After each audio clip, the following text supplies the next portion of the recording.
also failed to protect these women. Now I believe it is up to Congress to protect them and millions more like them. We have introduced 2 bills, along with committee members, to do exactly that. Our first bill, the Accountability for Workplace Misconduct Act, will require employers to conduct thorough investigations and share the outcome with victims, and it will prohibit employers from using non-disclosure agreements to conceal workplace misconduct, one of Dan Snyder's favorite tactics. Our second bill is the Professional Images Protection Act. Our investigation confirmed that the commanders secretly created lewd videos of cheerleaders for the private enjoyment of Dan Snyder. That is despicable, and our bill will create notice and consent requirements for employers who use their employees' professional images. Let me also assure my colleagues that we can protect workers while also making progress on other important issues. Just this month, our committee held a crucial hearing on gun violence and advanced legislation to protect LGBTQI rights. And next week, we will be holding a bipartisan hearing with President Biden's drug czar on the opioid crisis. But today, our focus is on protecting women in the workplace, and I believe that issue merits our full attention. In February, the committee held a roundtable where we heard directly from several courageous former team employees. Before I yield, I'd like to remind everyone what they said about the harassment they endured and the need for accountability, and they asked Congress to act. We will now play a video.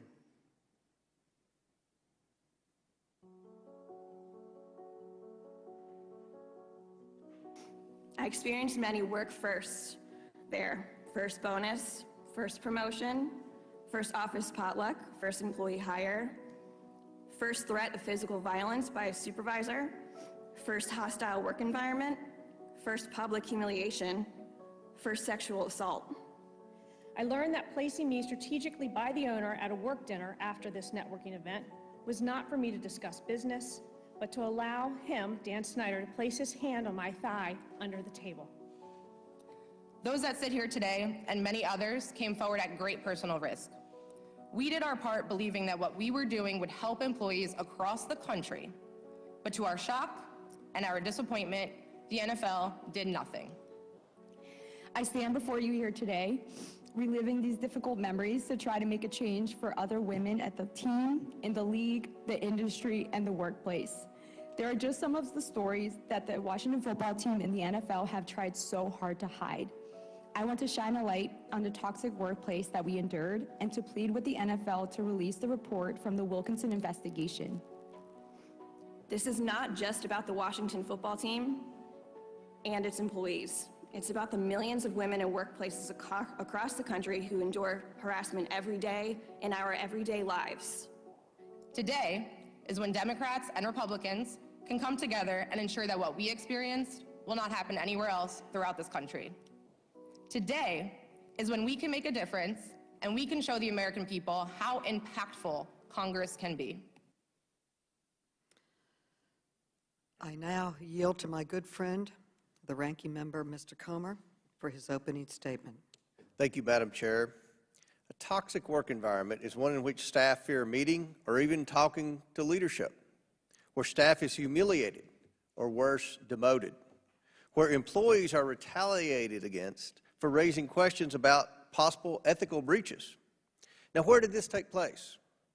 Steps away from the Oval Office at the Office of Science and Technology Policy within the Executive Office of the President.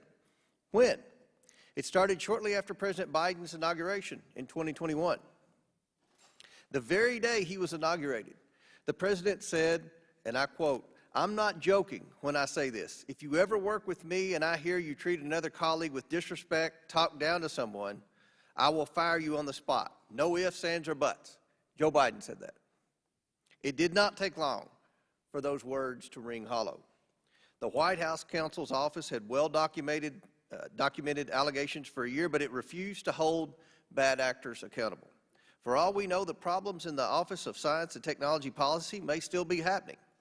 Have we had a single hearing about the hostile work environment at President Biden's top science office? No. Have Democrats even sent a single oversight letter about it? No.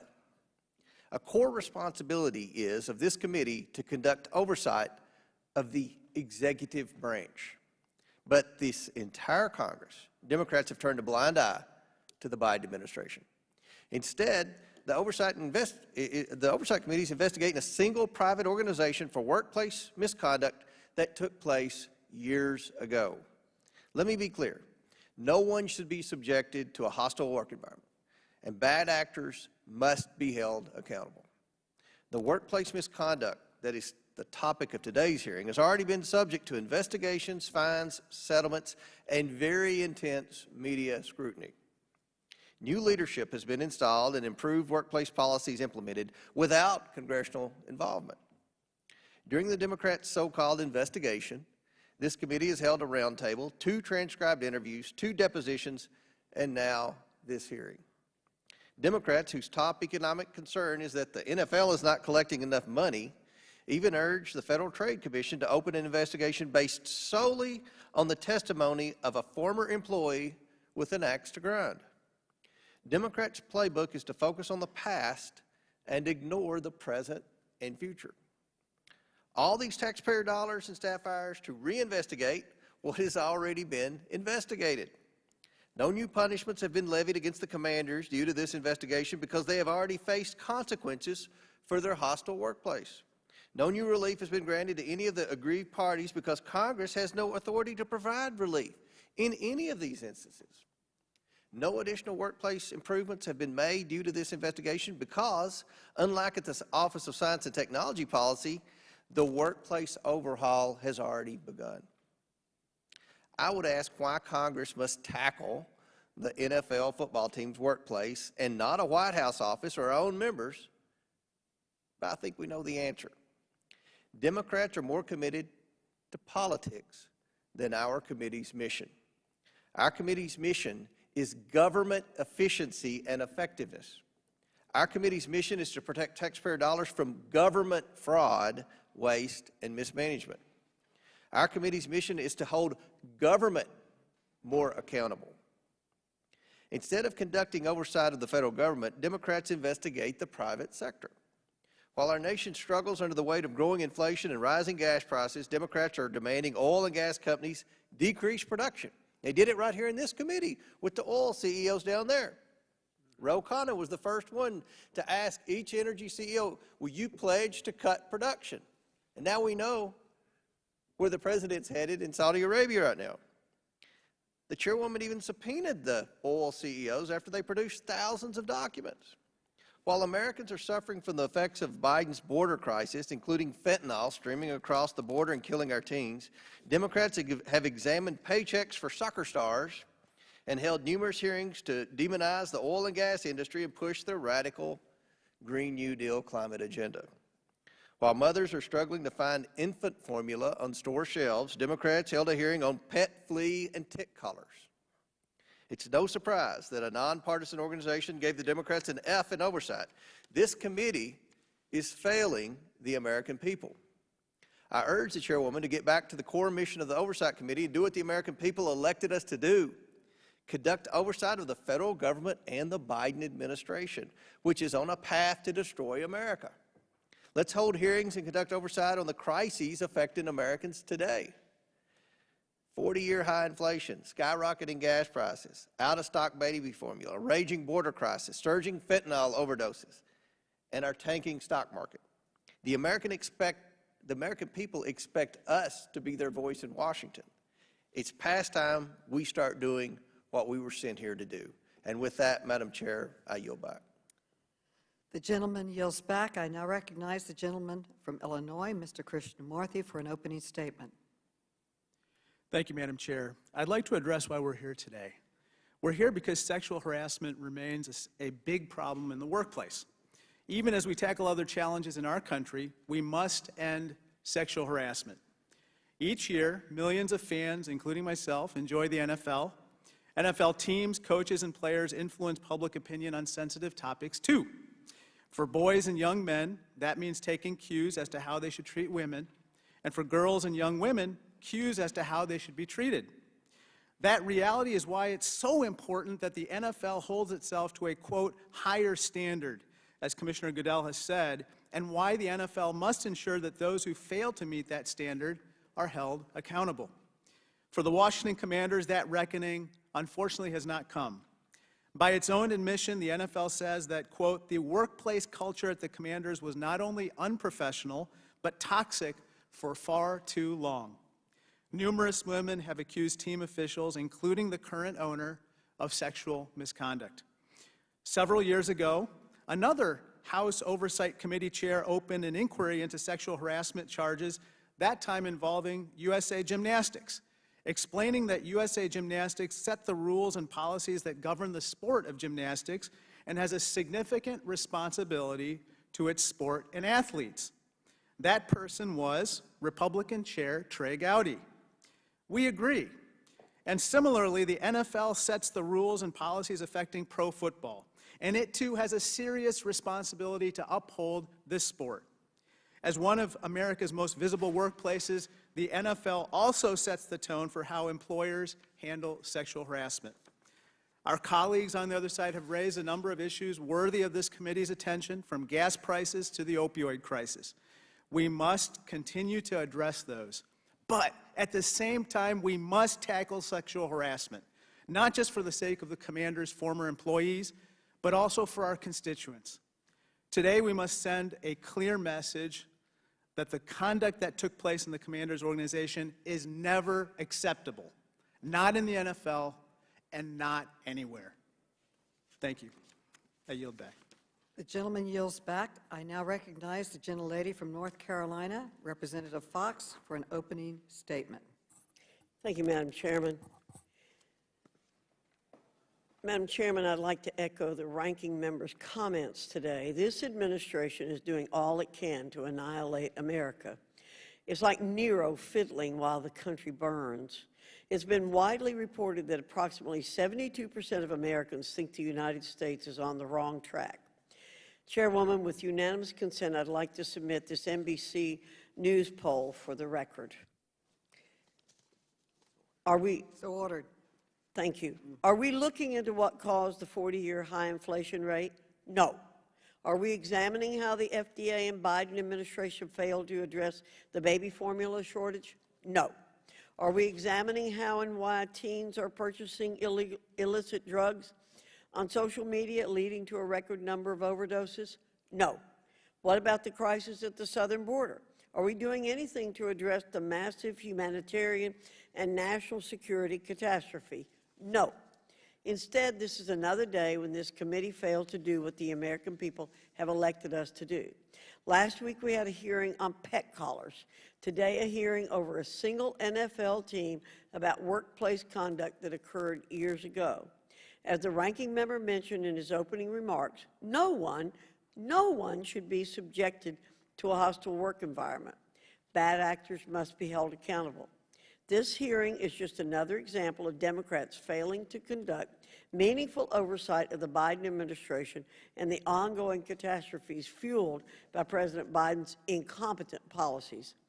The NFL investigated this conduct, and ultimately the team punished the bad actors.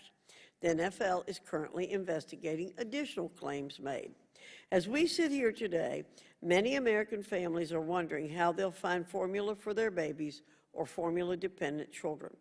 Families are wondering how they're going to pay for gas to get to their jobs or pay for groceries. Families are struggling to make ends meet, and the Biden administration continues to stand on the sidelines, sticking to their message that a recession is not inevitable. Families are feeling the squeeze now, and there's no end in sight.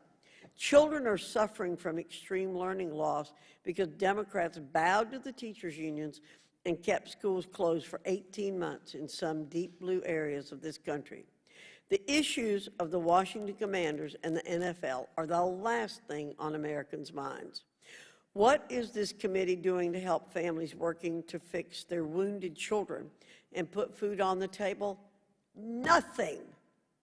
We must reevaluate our priorities as members of the Oversight Committee and refocus our energies on overseeing the Biden administration and the federal government to ensure the American people are not left behind.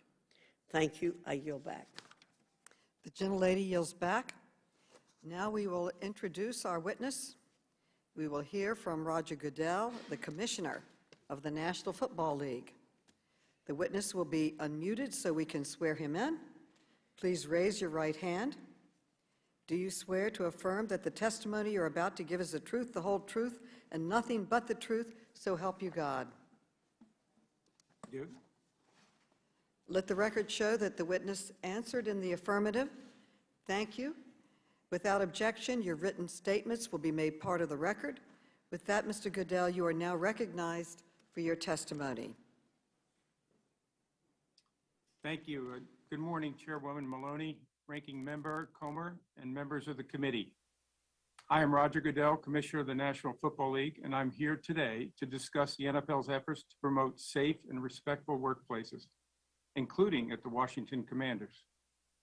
The Commanders are one of 32 NFL clubs, each of which is managed by its ownership and executives and have their own workplaces and policies. 2 years ago, the Commanders asked me to recommend independent counsel to address workplace issues and recommend changes to improve the workplace culture. We identified several candidates, and the club selected Beth Wilkinson, a distinguished former federal prosecutor. Approximately 6 weeks later, the club asked my office to assume oversight of the Wilkinson firm's work. The Wilkinson firm conducted a comprehensive review of the workplace at the club, interviewing more than 150 witnesses. As a result, we gained a clear understanding of what the workplace had been at the Commanders, how it had begun to change, and what further steps were needed to support our ultimate goal of transforming that workplace to one that is safe and productive for all of its employees. Let me start by expressing my gratitude to the men and women who shared their experiences during the investigation, and to Beth Wilkinson and her team, who did their work with the highest degree of integrity and professionalism. It required substantial courage for many to relive the painful experience and tell their individual stories. No one should experience workplaces like the one they described, especially not in the National Football League.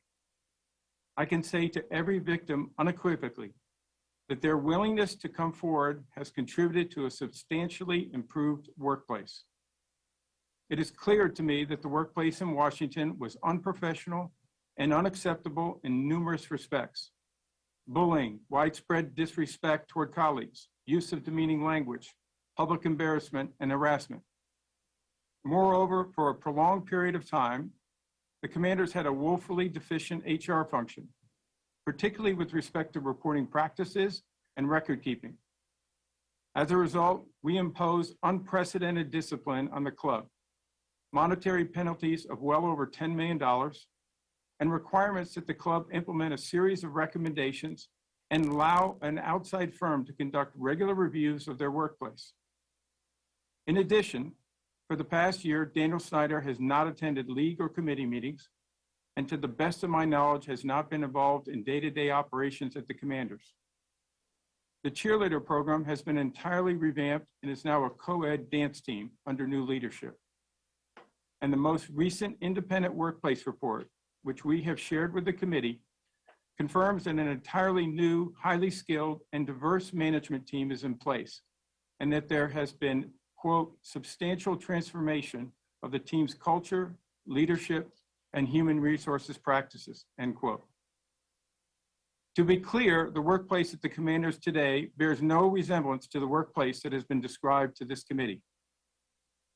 We did not receive a written report of Ms. Wilkinson's findings for compelling reasons that continue to this day. A critical element of any workplace review is broad participation by both current and former employees. Encouraging employees to come forward and share their experiences, which were frequently painful and emotional, was essential to identifying both the organization's failures and how to fix them. To encourage this participation, Ms. Wilkinson promised confidentiality to any current or former employee. For this reason, shortly after we assumed oversight of Ms. Wilkinson's work, we determined that a comprehensive oral briefing was best to allow us to receive the information necessary, both to evaluate the workplace as it was, and to ensure that the team put in place the policies and processes to reform that workplace, all while preserving the confidentiality of those who participated in the investigation. Oral reports are often used by the NFL and other organizations in conducting internal investigations and for other issues. If appropriate, we will make public a summary of the key findings, as we did here.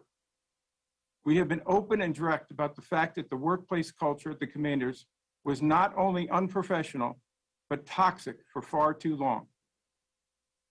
I'm aware that some victims, including those who appeared before this committee, each of whom was invited to participate in Beth Wilkinson's investigation, have chosen to share their experiences publicly, and I fully respect that choice. Many others made a different choice, and it is my responsibility to honor the commitment to protect their confidentiality. I'm confident that should there be another investigation at the NFL or our clubs where similar discretion is desired, future witnesses will feel comfortable sharing their experiences, knowing that we do not go back on our word. When the committee has asked questions or requested documents which could violate witness privacy, we have asserted privilege. We will continue to do so to safeguard our commitment. Earlier this year, the committee heard testimony from several former employees that included new and direct allegations against Mr. Snyder. We promptly engaged former U.S. Attorney Mary Jo White to investigate those allegations. Because those new allegations were brought to the committee in a public setting, we will share the results of that investigation when it is completed, and will take additional disciplinary action if warranted. Since the committee opened its inquiry last October, we have fully cooperated, producing more than 460,000 pages of documents, responding to many written questions, engaging in numerous discussions with committee staff, and I'm appearing voluntarily today. We have not allowed the Commanders or its ownership or council to direct or make decisions regarding the work that was done by the Wilkinson firm, the work currently underway by Mary Jo White, or this committee's inquiry. Finally, I want to address the committee's review of non-disclosure agreements. Our policies do not allow a club to use an NDA to bar someone from participating in a league investigation, and nobody who wished to speak to the Wilkinson firm was prevented from doing so by an NDA. We also believe that people who come forward and want to maintain their privacy should be allowed to do so. The assurance that it was safe to participate and that people could rely on the promise to protect their privacy allowed us to do a thorough review and make the necessary changes in the workplace. I have been and remain committed to ensuring that all employees of the NFL and the 32 clubs work in a professional and supportive environment that is free from discrimination, harassment, or other forms of illegal or unprofessional conduct. Thank you for inviting me today, and I will do my best to answer your questions. Thank you for your testimony and for coming today. I now recognize myself for 5 minutes. Madam Chair, I have a parliamentary inquiry. The gentleman is recognized. Madam Chair, the U.S. Supreme Court case U.S. versus Watkins makes clear that Congress's investigative power must be related to and in the furtherance of a legitimate task of Congress. Especially in light of the testimony by Mr. Goodell, how does continuing this hearing actually relate to a legitimate task of Congress in the face of record high inflation, record high gas prices, a completely unsecured border, a fentanyl crisis that is killing more people between the ages of 18 and 45 than any other cause in the United States, a baby formula crisis, a tampon crisis? Madam Chair, The commissioner has just detailed in his own testimony that the Washington Commanders, Redskins, whatever you choose to call them, have been held accountable. They've made necessary reforms to the organization. You got a chair here from Mr. Snyder, who told the committee he was not going to be here. The gentleman will suspend. But Madam Chair, what is the purpose of this? What is the purpose of this hearing? The gentleman will suspend. This is not about a stated parliamentary inquiry. That is the parliamentary inquiry, Madam Chair. What is the purpose of it? You can bang the gavel all you want, but I don't really care. What is the purpose of continuing this, Madam Chair? That is the parliamentary inquiry, and how does Congress's business actually be continued? How does Congress's business actually be continued by continuing this hearing? The gentleman can co-sponsor. Okay. All right, I now recognize myself for 5 minutes for questions. The NFL's decision not to release the findings of an investigation into the toxic workplace culture at the Washington Commanders denied victims and the American people of a full accounting of what transpired at the team for the past 20 years. Today, the committee released new evidence documenting the toxic workplace at the Commanders, details that the NFL had not previously made public. We found that Dan Snyder refused to discipline coaching staff accused of sexual harassment. Instead, according to one executive, he tried to, quote, make the problem go away, end quote. We found that Mr. Snyder approved the firing of a cheerleader for having a relationship with a male team member, but took no action against the male employee. And we found that Mr. Snyder orchestrated a shadow investigation, sending private investigators to the homes of former employees, terrifying them, offering hush money, and compiling a dossier on his accusers. Commissioner Goodell, do you think this is acceptable behavior for the owner of an NFL team? Mr. Goodell. Chairwoman Maloney, that is exactly why we took this issue so seriously. It's exactly why we engaged an independent investigation with Beth Wilkinson and her firm. She had full access to be able to engage with anyone who Reclaiming my time, I have very limited time, and thank you for appearing and for your testimony. We don't know how much more information is still out there because the NFL has refused to make the findings of the Wilkinson investigation public. Commissioner Goodell, yes or no, will you commit today to providing this committee the full findings of the NFL's internal investigation while protecting the identities of the confidential witnesses? Mr. Goodell. We gave a summary report, Madam Chairwoman. The report was broad in its nature, but specific to the fact that the culture at the Washington football team for too long was toxic and incorrect. We made a commitment to protect their identities. We are going to continue to do that and make sure that we protect that for not only this investigation, but also... Respectfully, Mr. Commissioner, reclaiming my time, because we have limited time. You have claimed you are withholding this information because you are protecting the privacy of witnesses. But many victims, even in this room, and witnesses have publicly stated that they want this information to be released. And the NFL has made other investigations public, and I thank you for that, including the 2014 investigation into the workplace misconduct at the Miami Dolphins. Respectfully, Mr. Commissioner, for full accountability, we must have transparency. Mr. Snyder, of course, has refused to testify today. We thank you for making the Dolphins report public. We'd like to have the Wilkinson's report made public.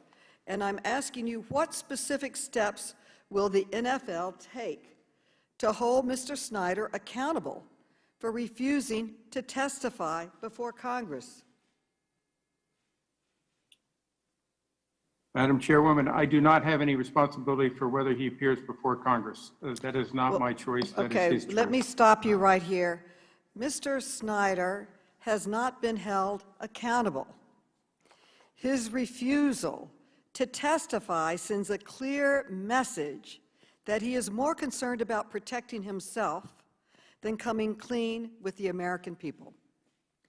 If the NFL is unwilling or unable to hold Mr. Snyder accountable, then I am prepared to do so. That is why I am announcing now my intent to issue a subpoena for the testimony of Mr. Snyder for a deposition next week. The committee will not be deterred in its investigation to uncover the truth of workplace misconduct at the Washington Commanders. Finally, I'd like to talk about how we're going to fix this problem. Not just expose it, but fix it. Last week, along with many of my colleagues, we introduced 2 bills to ensure that employers like Dan Snyder cannot abuse non-disclosure agreements to silence employees and cannot film their employees and use the films without their consent. Commissioner, do you support the intent of these legislative reforms? Yes, Madam Chairwoman, we've had an opportunity to be able to see your outline of this legislation, of both these legislation and concept. We certainly support it and be happy to work with your staff. While I have the microphone, I'd also like to say respectfully that Dan Snyder has been held accountable. As I mentioned in the opening, he faced unprecedented discipline, including financial fines, being removed and away from the team at his request for a period of time, up to the year now already. And secondly, and more importantly, a transformation of that organization that has gone on in the last year, which is really important to the employees that are there now. And I hope because of the individuals that came forward in the context of this investigation, they helped us make those changes. And we accepted every one of the workplace recommendations by Beth Wilkinson. And we think that it's had a dramatic impact, as you've seen from the independent and audit that was done just before your hearing back in February that indicated a substantial transformation of the organization, which was our ultimate objective. Thank you very much for your testimony. I want to thank you for your support of the legislation, Madam Chair. which we intend to pass and protect employees, not only at the Commanders, but across this nation. I yield back. Madam Chairman. And now recognize Ms. Madam Fox Chairman. for 5 minutes. Mr. Madam Chairman, I got a parliamentary inquiry following up on what Mr. Donalds raised. By what authority is this committee investigating a private business, a private entity, to hold this hearing? What authority do we have? Can you cite me that? We have authority to investigate anything and everything, and we have putting forward legislation. And Ms. Fox, you are now recognized. Anything and everything. We'll remember that, Madam Chair, in January. That's a total embarrassment. Ms. Fox, you are now recognized for 5 minutes. Thank you, Madam Chair. Would you allow? Thank you, Madam Chair. Mr. Goodall, Mr. Goodell, I'm disappointed that this committee is here today squandering yet another opportunity to address the many issues facing our country. We have a chance to do something for the American people, but just like the Biden administration, this committee is sitting on its hands. Today's hearing is merely a distraction from skyrocketing inflation, unaffordable groceries, record gas and energy prices, supply chain issues, and our open southern border. As we have heard in your testimony, the NFL has submitted more than 460,000 pages of documents, responded to many requests, and engaged in numerous discussions with committee staff. It seems to me an awful lot of committee, or rather taxpayer resources, were expended to investigate the Commanders and the NFL, which are both private organizations that do not employ government officials and are not in the purview of this committee. Do you believe that this committee's investigation is good use of taxpayer funds?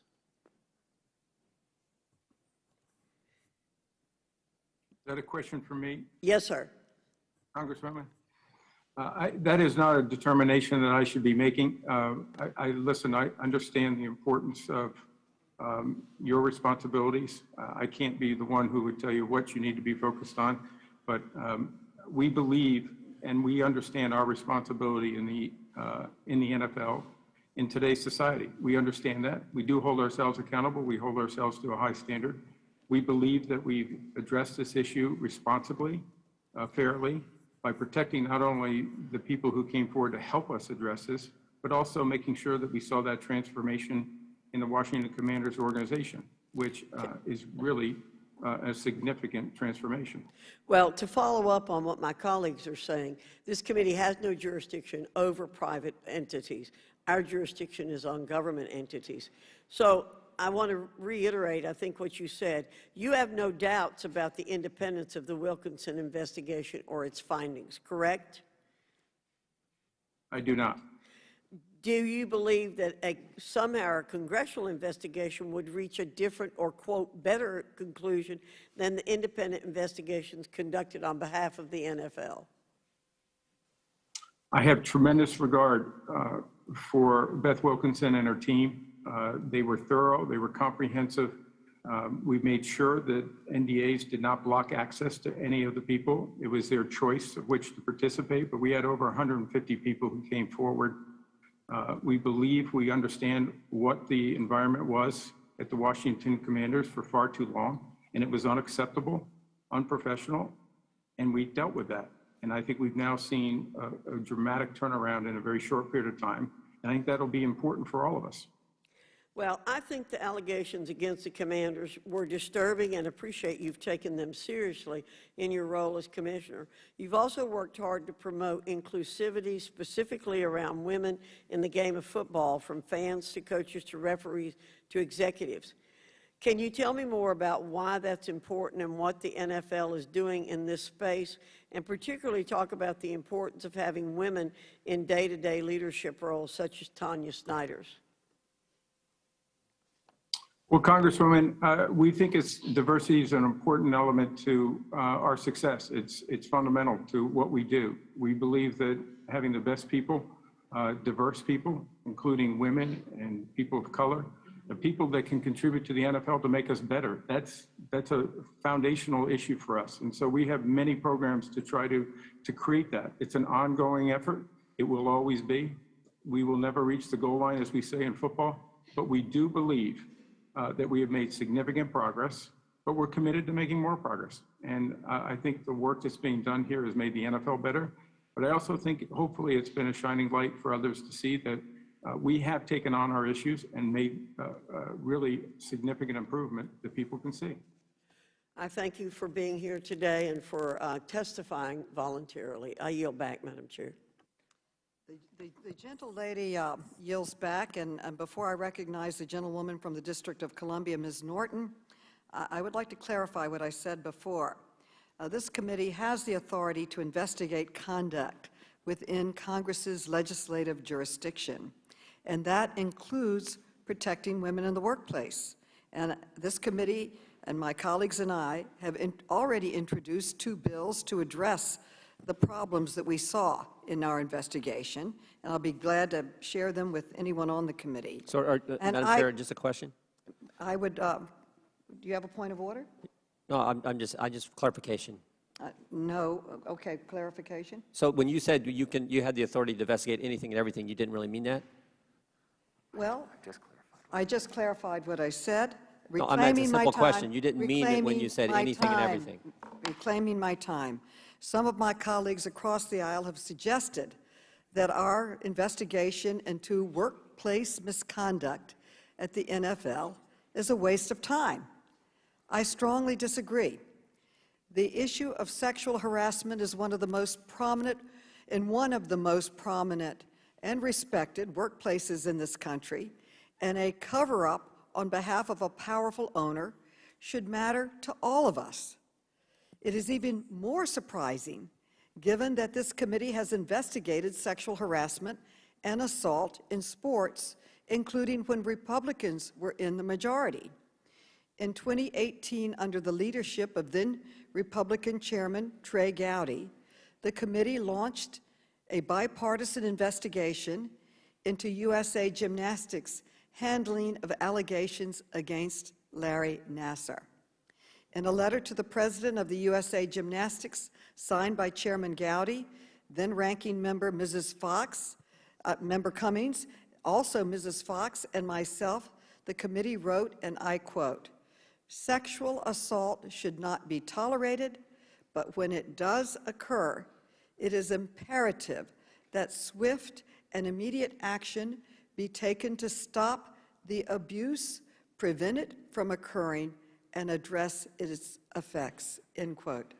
I would like to enter the letter into the record without objection, so ordered, and we are here today to hold another sports governing body accountable because the NFL has failed the thousands of employees that work for teams across the country, and that failure has endangered women across the NFL and sent a powerful message to every workplace that accountability is optional. My time has expired. The gentlelady is recognized, Mrs. Norton.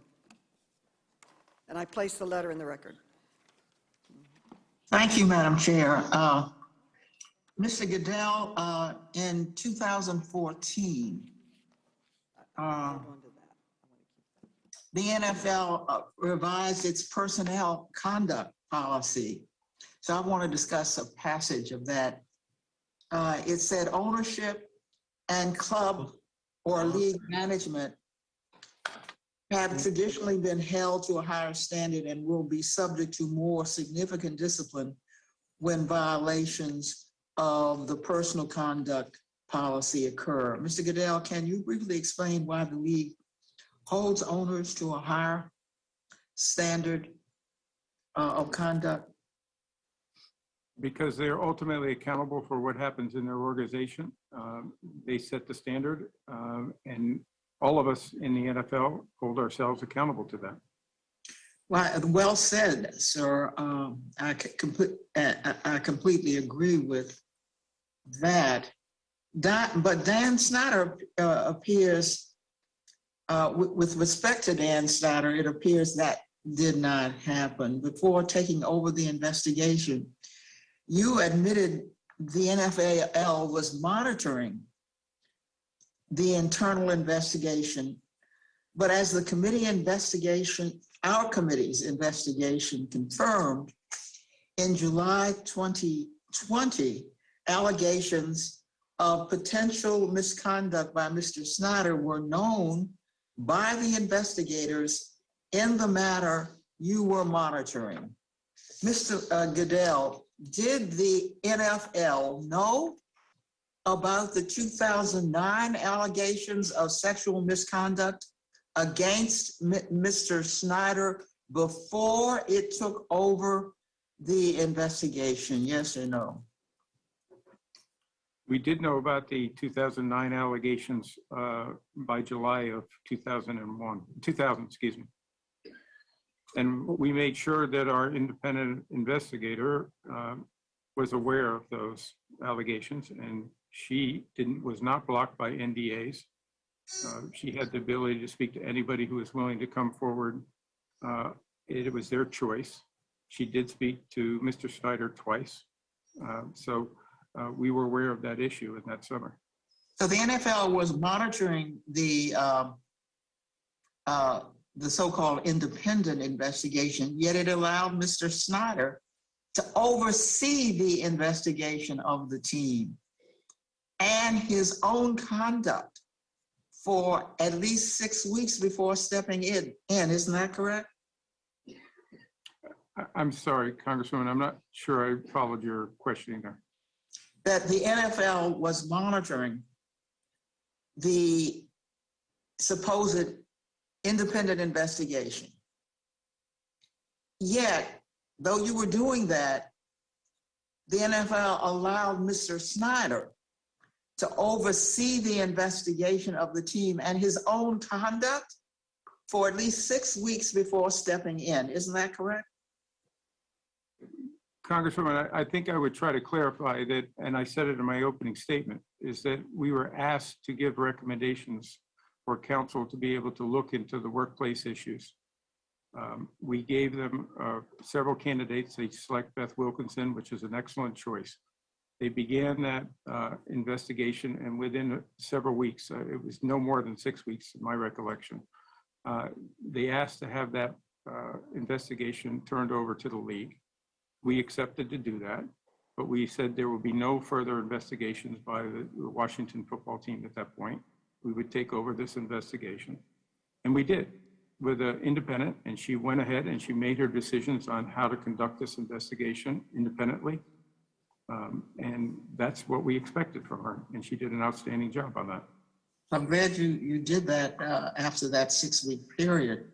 Mr. Goodell, will you commit today that if any future allegations against a team owner alleging a misconduct arise, that the NFL will conduct an independent investigation, not the team under inquiry? Yes or no?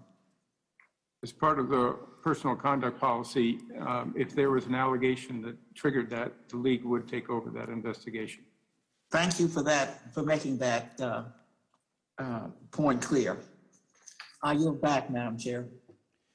The gentlelady yields back. Madam Chair, before you go to the next questioner, I would like to formally request that former NFL player Burgess Owens be waived on the committee today. Without objection. And welcome. Okay, the gentleman from Ohio, Mr. Jordan, is now recognized. Thank you, Madam Chair. Commissioner, you believe in the First Amendment, don't you? I do. I mean, all parts of it, all rights we have. Your right to practice your faith, your right to petition the government, right to assemble, freedom of press, freedom of speech. You believe in all that.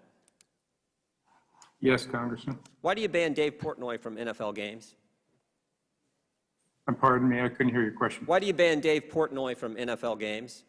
He's a journalist. In fact, he's a sports journalist. Why is he banned?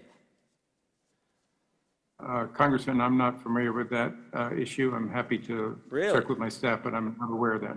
Yes. Well, I think we're all aware of that. We're all aware of that. I mean, he interviewed the President of the United States, interviewed President Trump in the White House. It seems to me if you can get into the White House, you should be able to get into a football game, particularly as a member of the press and a member of the sports press. You don't know anything about that? I don't, sir.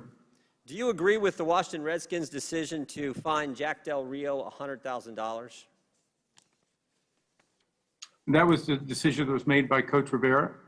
Again, as I stated earlier, they are responsible for monitoring and managing their own workplace. He made that decision on his own. I did not speak to him. I have great respect for Coach Rivera. He made this decision for reasons I'm sure that he thought were important. I appreciate all that, Commissioner, but that's not what I asked you. I said, do you agree with the Washington Redskins' decision to fine Jack Del Rio $100,000? I don't think it's my position to be able to say whether it was the correct decision or not. Well, Coach Rivera, in his statement when he fined his assistant coach $100,000, he said, Del Rio, quote, does have the right to voice his opinion as a citizen of the United States, and it is most certainly his constitutional right to do so. I don't know if that's actually accurate anymore, because if you do voice that, you end up getting fined and have to write a check for $100,000. Does that concern you?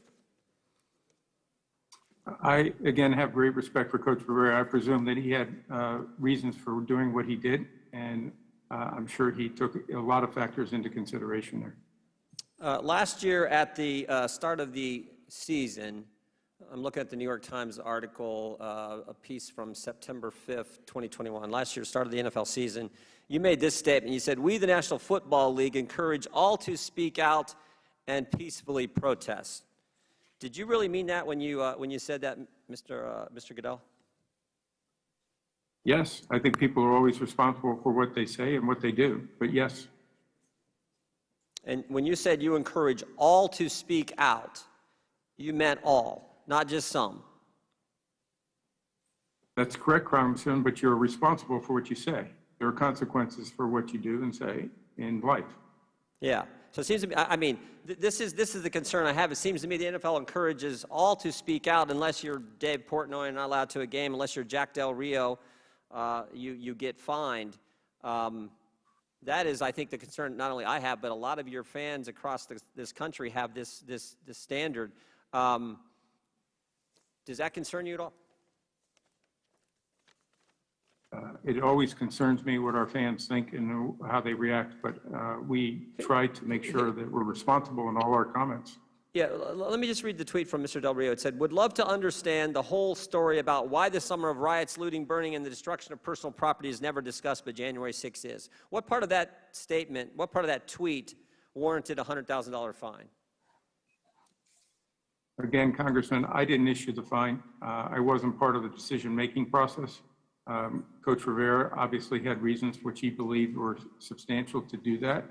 And I have great respect for him. Yeah, but I mean, this whole staff. hearing is about the NFL stepping in when something happened at the Washington football team's organization, and now we had something that happened in the Washington football team's organization, and you say you had no part of that. You're not gonna comment on it. It's not something that should concern you, but it seems like it should when assistant coach issues a tweet that I think a lot of people would say, you know what, we Republicans condemned the violence that took place in the summer of 2020, and we condemned the violence that took place on January 6th. We've been consistent. I think that was the point the coach was making. He gets fined, and you have nothing to say about it.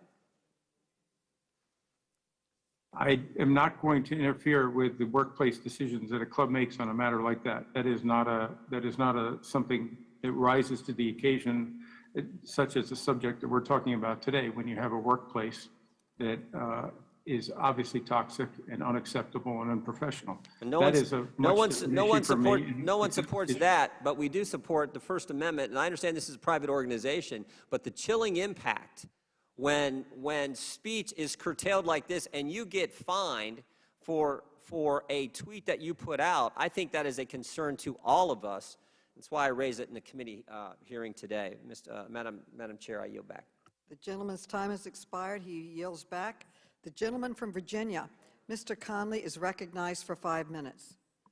I thank the chair and thank him for accommodating me today.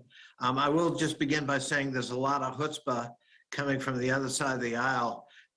When the Republicans were in the majority under my predecessor, Tom Davis, when he was chairman, had no problem having hearings on steroids in baseball. Also a sports issue, also a private entity, but there were no questions about jurisdiction then. And when it comes to being lectured about the lack of oversight, I remember 4 long years in the Trump administration. Not a single Republican voted for a single subpoena during those 4 years, and we had no oversight hearings on our committee over the Trump administration and its misdeeds, and God knows that was fertile territory. So I'm not going to be lectured by those folks telling us about our dereliction of duty and oversight. Mr. Goodell, do you believe the NFL has held Mr. Snyder and others accountable for 20 years of misconduct at what is now called the Commanders? Yes, I do. You believe you've held them to account? Yes. Sufficiently? Yes.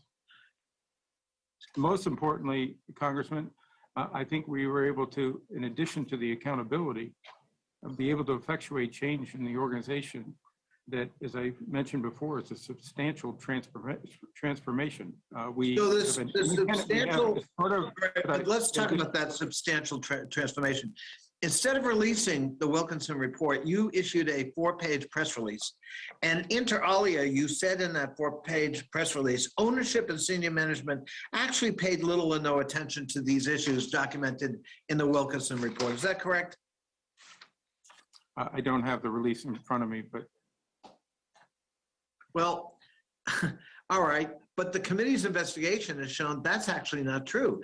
Mr. Snyder paid lots of attention in ordering executives to fire cheerleaders who fraternized with players.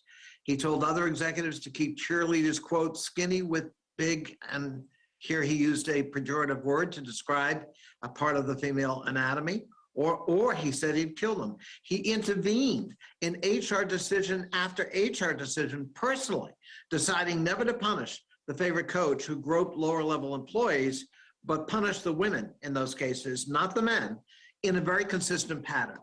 We've also now learned that there are at least 2 sexual assault allegations about him personally. Were you aware of that when you issued the statement that he paid little or no attention to these issues? Is that news to you?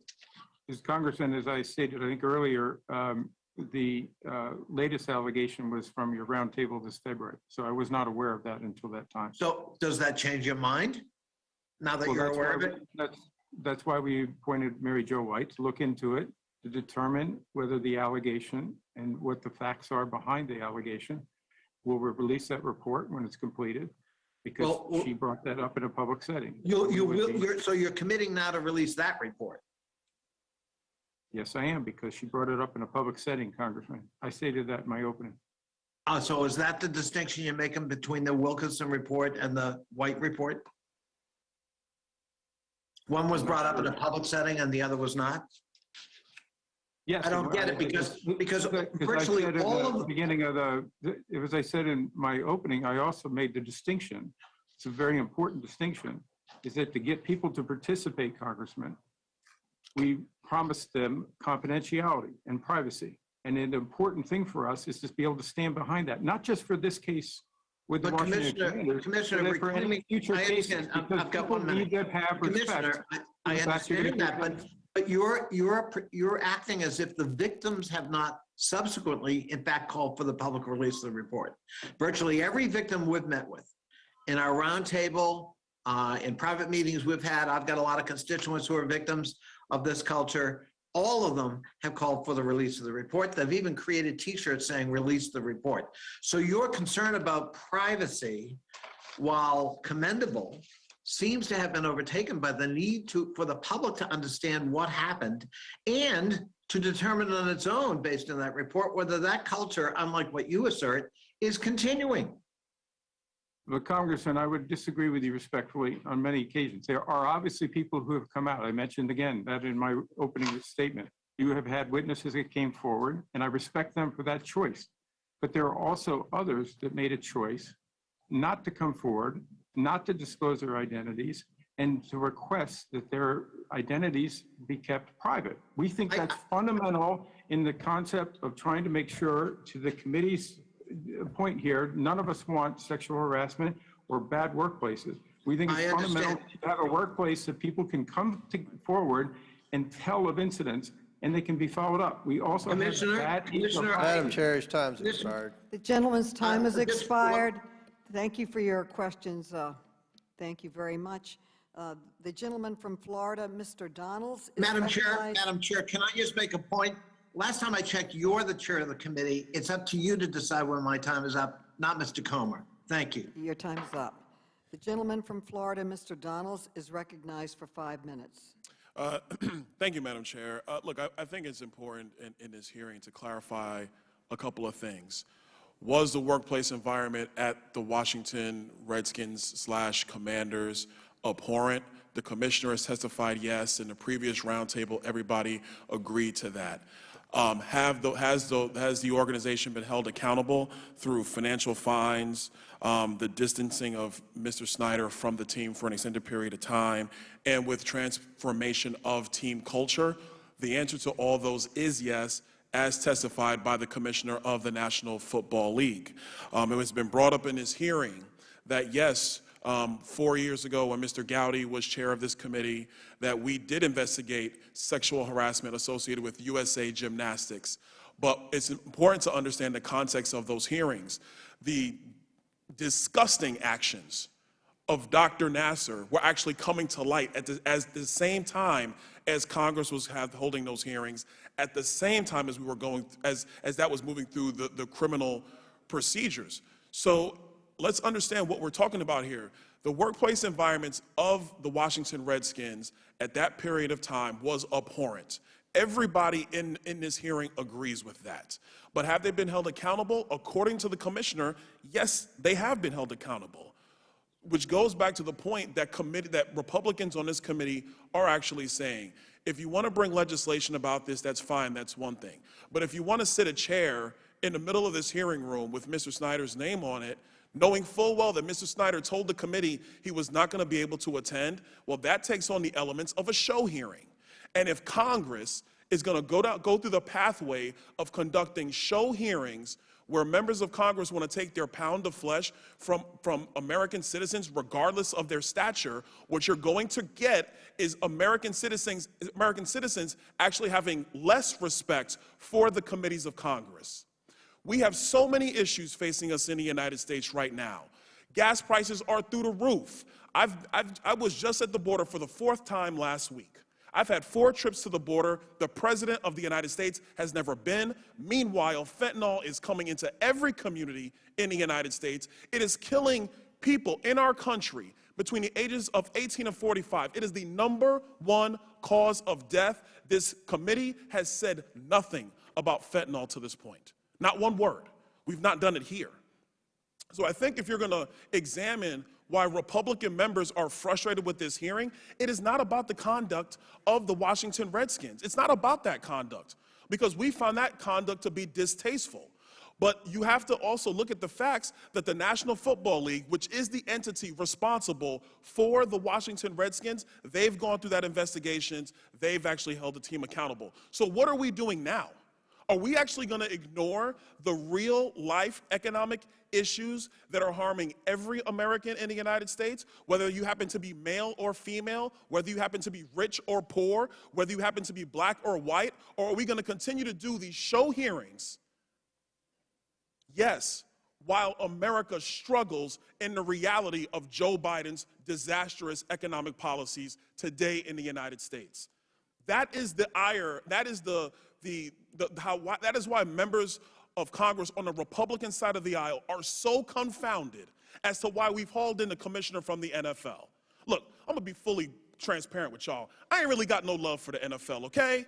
You know, like, I don't really have much love for the NFL. I love football. I've had my issues with certain rulings that have come from the NFL. There's things that, Commissioner Goodell, I don't agree with your decisions on certain things that you've done in your tenure, but I'm not going to use my time as a member of Congress to grill you on that. That is your business as running the NFL. If the owners have a problem with you, let the owners deal with it. Me, personally, I'm a Cowboys fan. So, you know, if the product on the field of the Washington Commanders is not good, that's great for me personally, but I'm not going to use my time as a member of Congress to grill that organization when they've already been held accountable by the governing body who was responsible for them, which is the NFL, which the commissioner of the NFL has already testified to today. So, Madam Chair, if you want to understand why members on this side of the aisle are frustrated, it's not about holding sexual harassment in the workplace accountable. It is not that. It is about us conducting show trials which distract us from the business Congress should be looking at. And with that, I yield back. The gentleman yields back, and I'd like to remind him that during the hearing with the cheerleaders earlier, you called for the release of the Wilkinson report, and I agree with you completely. We're still working to get that report released. It's a bipartisan effort with your call for it. The gentleman from Illinois, Mr. Krishnamurthy, is recognized for 5 minutes. Thank you, Madam Chair. Thank you, Commissioner, for being here today. Sir, I'd like to turn your attention to this chart I have here to my right. This chart shows us the length and detail of reports released after recent NFL investigations. On the far right is Deflategate, which examined the air pressure in footballs used by Tom Brady. And following that inquiry, you released a 243-page detailed report. Next to it is the Miami Dolphins sexual harassment inquiry, and after that you released a 148-page detailed report. And next to that bar is the Ray Rice domestic violence situation, where you released a 96-page detailed report following that inquiry. Now, with regard to the Commanders, unfortunately, we received a 5-page press release, sir. Now, sir, you had mentioned that the reason for the press release as opposed to a detailed finding, as you had in the other cases, was because of privacy concerns. Isn't that right? That was one of the issues, yes. However, I have this 148-page Miami Dolphins harassment report that you did, where you have redacted the names of various individuals out of privacy concerns. And so it is possible to release a detailed report and at the same time protect people's privacy yet you chose not to do so in this particular case with the commanders. Sir, I'd like to turn your attention to 2009. You're aware that in 2009, Dan Snyder was accused of sexually assaulting an employee on a private airplane, correct? Am I aware of that? Yes, I'm aware of that allegation. And sir, Mr. Snyder settled those claims for $1.6 million, but he did not inform you in 2009 that he'd been accused of sexual assault, correct? I don't recall him informing of that, no. And failing to report such an incident under the league's personal conduct policy would be a violation of that policy, right? It's an element of the policy that they're supposed to report incidents that would violate the policy, yes. And moreover, the policy requires that the NFL handle all inquiries into sexual allegations, sexual assault allegations, not the team. However, in this particular case, the commanders themselves handle the inquiry. So that's yet another violation of the personal conduct policy. Isn't that right?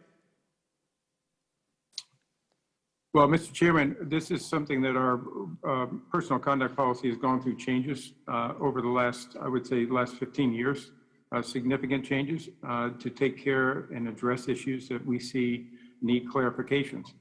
And clearly, we made significant changes in 2014 with our personal conduct policy because we believe But the NFL is supposed to be in charge of the investigation, right? Today, that is absolutely correct, yes. And if the sexual assault allegations are substantiated, that assault would obviously be a violation of the personal conduct policy as well, because sexual assault is a violation of the personal conduct policy in the NFL, right? Yes, absolutely. Now, let me direct your attention to the case of Tiffany Johnson. She came before us and testified before me at the February roundtable and answered my questions, basically alleging that Mr. Snyder intentionally touched her in a sexual manner against her will during a work dinner. And that is why you hired Mary Jo White to investigate those allegations, correct? That is correct. And as you sit here today, you don't have personally, any knowledge of evidence that would dispute her allegations as you sit here today. That's an ongoing investigation that's being handled by Mary Jo White. She's very capable of doing that. And if it's she'll substantiated, report back to me when she's completed the investigation, and we made a commitment. If it is substantiated, Ms. Johnson's sexual battery claim would certainly warrant further disciplinary action, correct? It's an ongoing investigation, so it would be inappropriate for me to comment on that. But we've said before that we would consider discipline if the results of the investigation warranted. So let me ask you this. You called the commander's workplace not only unprofessional but toxic for too long. Sir, in your view, is Dan Snyder's behavior in the workplace culture he created and fostered one of the worst and most toxic you've seen in your time as commissioner and your decades of service with the NFL? I have not seen a workplace in the NFL that is anywhere near what we saw in the context of that period of time for the Washington Commanders. Sir, with all the challenges we have going on as a country, why is it important that we still put an end to sexual harassment and the toxic work environment at the Washington Commanders? The gentleman have. The gentleman may answer, but the gentleman's time has expired. You may answer, but his time has expired. Yes, Mr. Goodell, go ahead. I think we have made those changes, and as I said, it's verified by independent auditors that the changes have been made in the organization, and we'll continue to do that. But I don't think any of us want to have workplaces that are not safe, not allow all of our employees to feel safe and to be productive without harassment or without discrimination or any other issues that would be negative in a professional workplace. Thank you. The gentleman from Kentucky, Mr. Comer, you are now recognized for 5 minutes. Thank you, Madam Chair. Before I begin my questions for Mr. Goodell, I'm going to have to correct the record once again for Mr. Conley. This is becoming a habit. I believe, Madam Chair, he's hanging out with Adam Schiff too much here lately. He just keeps making things up. In 2017, when the Republicans were in control of this committee, we had 112 Trump administration witnesses testify. In 2018, Republicans still in control of this committee had 59 administration witnesses. That was during the tenure of Chaffetz and Gowdy. In 2019, when the Democrats retook the majority, you had 80 Trump administration witnesses testify. This year, now that Biden's president, you've had only 36 low-level career civil servants testify and no cabinet secretary. So I want to correct the record on what Mr. Conley said. That was completely false. Commissioner Goodell, when did you learn this committee was investigating the Washington Commanders? I'm sorry, Ranking Member. When did you learn this committee was investigating the Washington Commanders? I believe it was late October of last year, 21. Were you surprised? Yes. Why? Because I thought we had handled this situation in a way that was responsible for a workplace.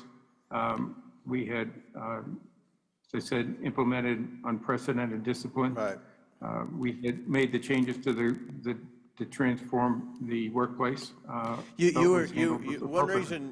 get this right. One reason you were surprised is because the NFL took action and held the bad actors accountable, and another reason would probably be because Congress really has no jurisdiction over the day-to-day operations of the NFL. The committee Democrats asked the NFL to produce documents, correct? Yes. A lot of documents, right? I think we're over 460,000. 450,000, nearly 500,000 documents. Would it surprise you, Mr. Goodell, that committee Democrats haven't sent a single document request to the Biden administration about the infant formula shortage? But they've requested 500,000 documents from the NFL. Does that surprise you? I'm not sure I have a point of view on that one. I was only focusing on what the NFL was requested. The Democrats haven't even, just make this point, sir, the Democrats haven't even sent document requests to the Biden administration about the botched withdrawal from Afghanistan or the COVID origination or the impact of school closures on kids or what they're doing about the illegal immigrants and fentanyl streaming across the southern border or about skyrocketing inflation and energy prices. Not one request on these problems. I think that's what the people in my district in Kentucky care about. I'm pretty sure that's what most people in America care about. But, Commissioner, you had Beth Wilkinson conduct an investigation into the workplace conduct of the Washington Commanders. And Mary Jo White's in the midst of a related one. You've already stated that. And you've also stated the Commanders have made dramatic improvements at its organization. Is that correct? Yes. So why are we here? Why do you think we're here today? Because that's what a lot of the people on my side of the aisle, the Republican members, minority members, why are we here? Why do you think we're here, sir? Ranking Member, I was given an invitation and I felt it appropriate to show up when Congress asked me to show up, and I believe that this matter was handled appropriately, and I wanted to make sure I stated our point on that. And you believe that, let me get this right, you believe that Dan Snyder has been held accountable for a past toxic work environment, but the NFL continues to go in and monitor the situation, and how would you describe the current situation of the work environment in the Redskins or Commanders football program? How are things today in the NFL's view?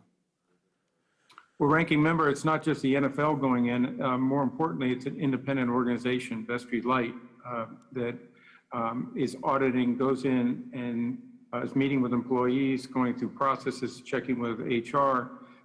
Again, we had very woeful HR processes for too long in that organization. They've been implemented into the organization now. It is actually a very professionally run organization from an HR standpoint. I think employees, from the reports that I've seen in this, that you also have a copy of, employees feel comfortable with the environment and the workplace. They see a dramatic change. And I think that the changes that commanders have made, including implementing new executive leadership from President Jason Wright to the Coach Rivera, I think you see a dramatic change in the organization. And Dan Snyder made those hires. Dan Snyder made those changes.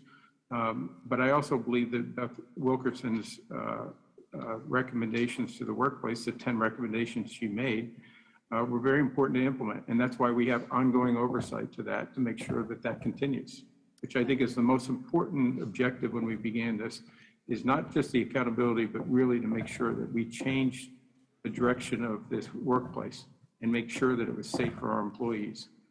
Very good. Gentleman's time has expired. Thank you.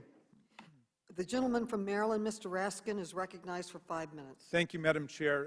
After the Washington Post expose of decades of sexual harassment at the team, Dan Snyder announced he'd be conducting an independent investigation into the toxic workplace culture. But then, when allegations surfaced implicating Mr. Snyder himself, the NFL said it was taking over the investigation. So far, so good.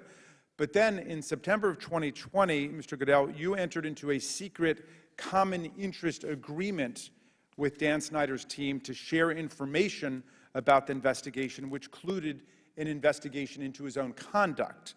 But you never told the women who were participating in interviews with Ms. Wilkinson that there was this secret agreement to share information. So now Mr. Snyder got access to these interviews. How is that protecting the privacy and confidentiality of the women, which you've asserted is your key value here? Well, the common interest agreement, and I'm not an attorney, is a legal document that helped us transfer the commander's investigation to the league investigation. It is an agreement that did not prevent us from sharing information. No, it guaranteed that you would share information, right? No, it allowed us to make sure that we could continue the investigation with Beth Wilkerson so that she would not have to go back and have to meet with some of the people she had already met as witnesses and have to go through that entire process again.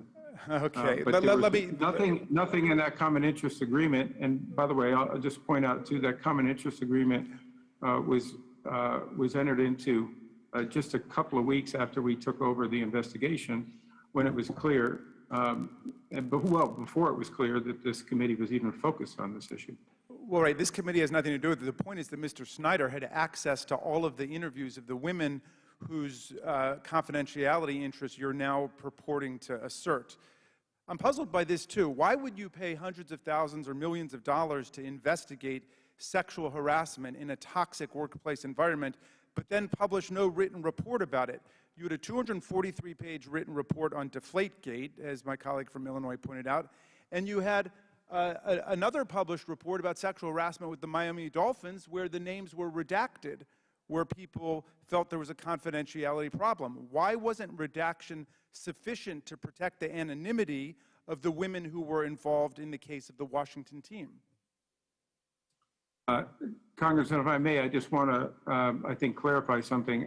To my knowledge and my understanding is Dan Snyder did not have access to those interviews that Beth Wilkerson had done, even while the team was overseeing that. So you're saying he's never seen those interviews, you're saying? Not to my knowledge, and I don't believe so. Okay, why wasn't redaction sufficient to protect the anonymity of the women being interviewed in the case of the Washington team when it was sufficient in the case of the Dolphins? In the case of the Dolphins, my recollection was no one had asked for any confidentiality. Not only did in the Washington no, they did matter, because their names were redacted. Can I finish? Please. Not only in Washington, not only did they ask for confidentiality in many cases, we also promised them confidentiality. Yes, that's what redaction is for. Okay, that's what redaction is for. Redaction doesn't, Congressman, with all due respect, redaction doesn't always work in my world. I promise you. Okay. We need to take extra steps to make sure these people who did come through and courageously come forward. All right. I got to reclaim my time here because I got another question for you. Between August of 2020 and April of 21, while the Wilkinson investigation was taking place. Dan Snyder conducted a parallel investigation of the women who spoke out, and he filed 10 lawsuits in 7 states around the country in an effort to expose and undermine those women who had allegedly participated in the Washington Post series. One federal judge described Snyder's legal actions as, quote, an effort to burden and harass individuals formerly associated with the team who may have acted as sources for the Washington Post, adding that the subpoenas that he issued were, quote, being done for what the court perceives is an improper purpose to discover the sources for the embarrassing and damning Washington Post story. So, did you do anything to try to stop Dan Snyder from harassing these women in court after they'd been sexually harassed? And do you condemn this action by Mr. Snyder? I think any action that would discourage people from coming forward would be inappropriate and absolutely wrong. In fact, when we took over the investigation, we told the Washington commanders that they were not to do any investigations. By April 21, I think is the date you gave me, my recollection from your question, we were in the final stages, and Beth had probably met with most of the men and women that wanted to come forward, and we were getting close to concluding our investigation, our best investigation. So you condemn that form of legal harassment against the women who came forward? Madam Chair, time's As I said, any kind of harassment against people who want to come forward and tell the truth, we would not permit and we would not find acceptable. The gentleman's time has expired. The gentleman, you are allowed to respond to his question. Okay, we are now recognized from Texas, Mr. Fallon, the gentleman from Texas.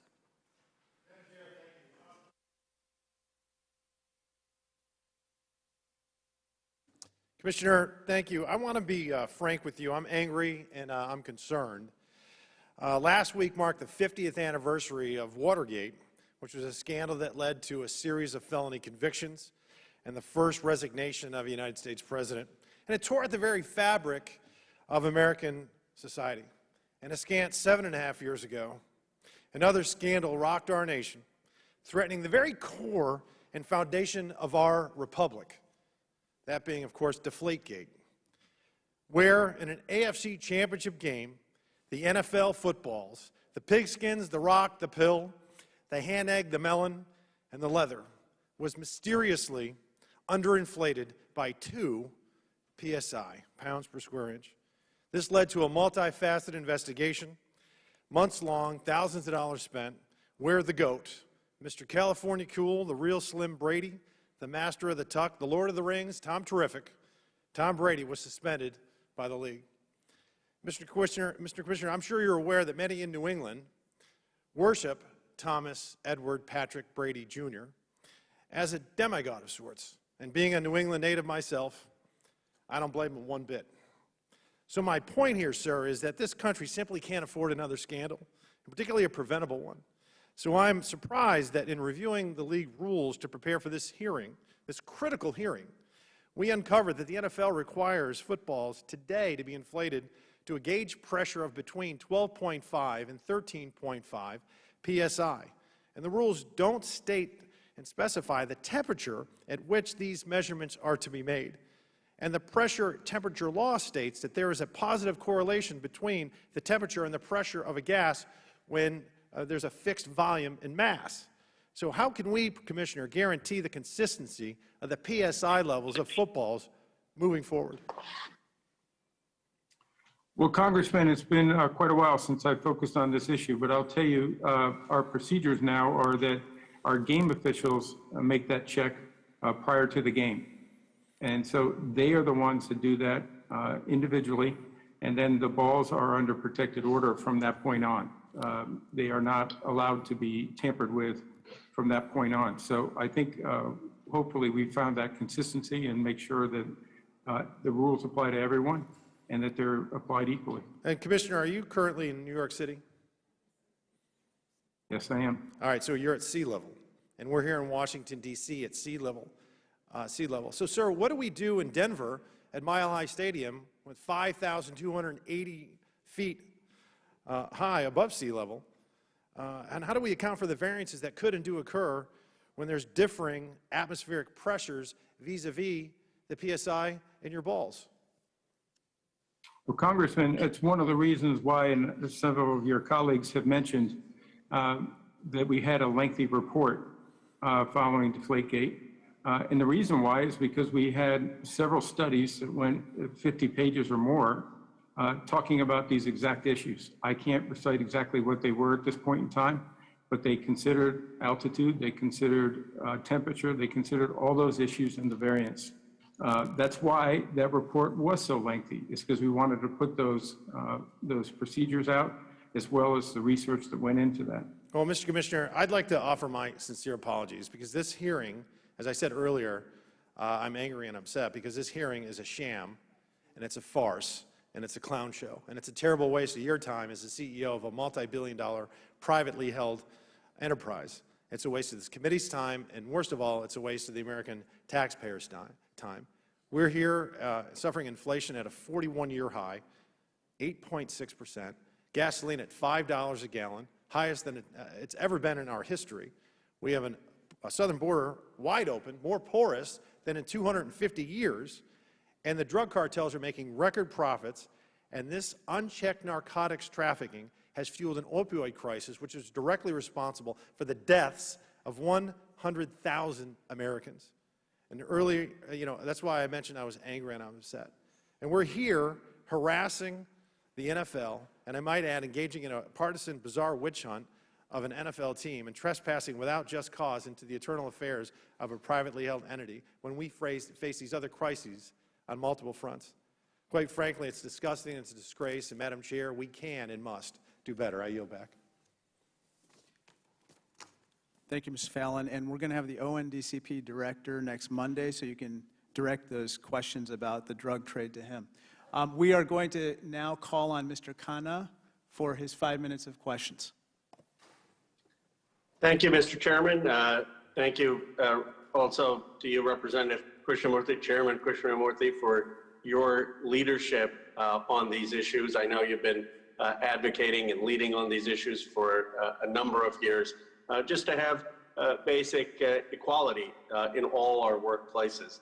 Thank you. Chairman Goodell, I'm of course, 49ers fan. I represent Silicon Valley, and I'm a fan not just of the team on the field, but I am sure you know Hannah Gordon there, who's a senior executive, and she has participated on a number of panels, actually, in Silicon Valley about creating a workplace that empowers women, about making sure that women have equal pay, about tackling issues of childcare, about tackling issues of discrimination. And she's, I think, extraordinary. She's really helped shape the culture of the 49ers. And so my question for you is, do you look at clubs like the 49ers and extraordinary leaders like Hannah Gordon in seeing what best practices may be for all the clubs in the league? We absolutely do. Hannah Gordon was actually a former employee of ours. She is outstanding. She is a true professional. She made a difference here in our organization, and she's doing that again with the 49ers. I have nothing but respect for her. But as part of the changes that have happened over the last several years is an elevation, I would call it, of sharing of best practices amongst all our clubs from this office as well as the 32 clubs. As we stated earlier, they all have their own workforces and workplaces. Those are their prerogative, but we do believe that understanding and sharing is an important element to making sure we have better workplaces.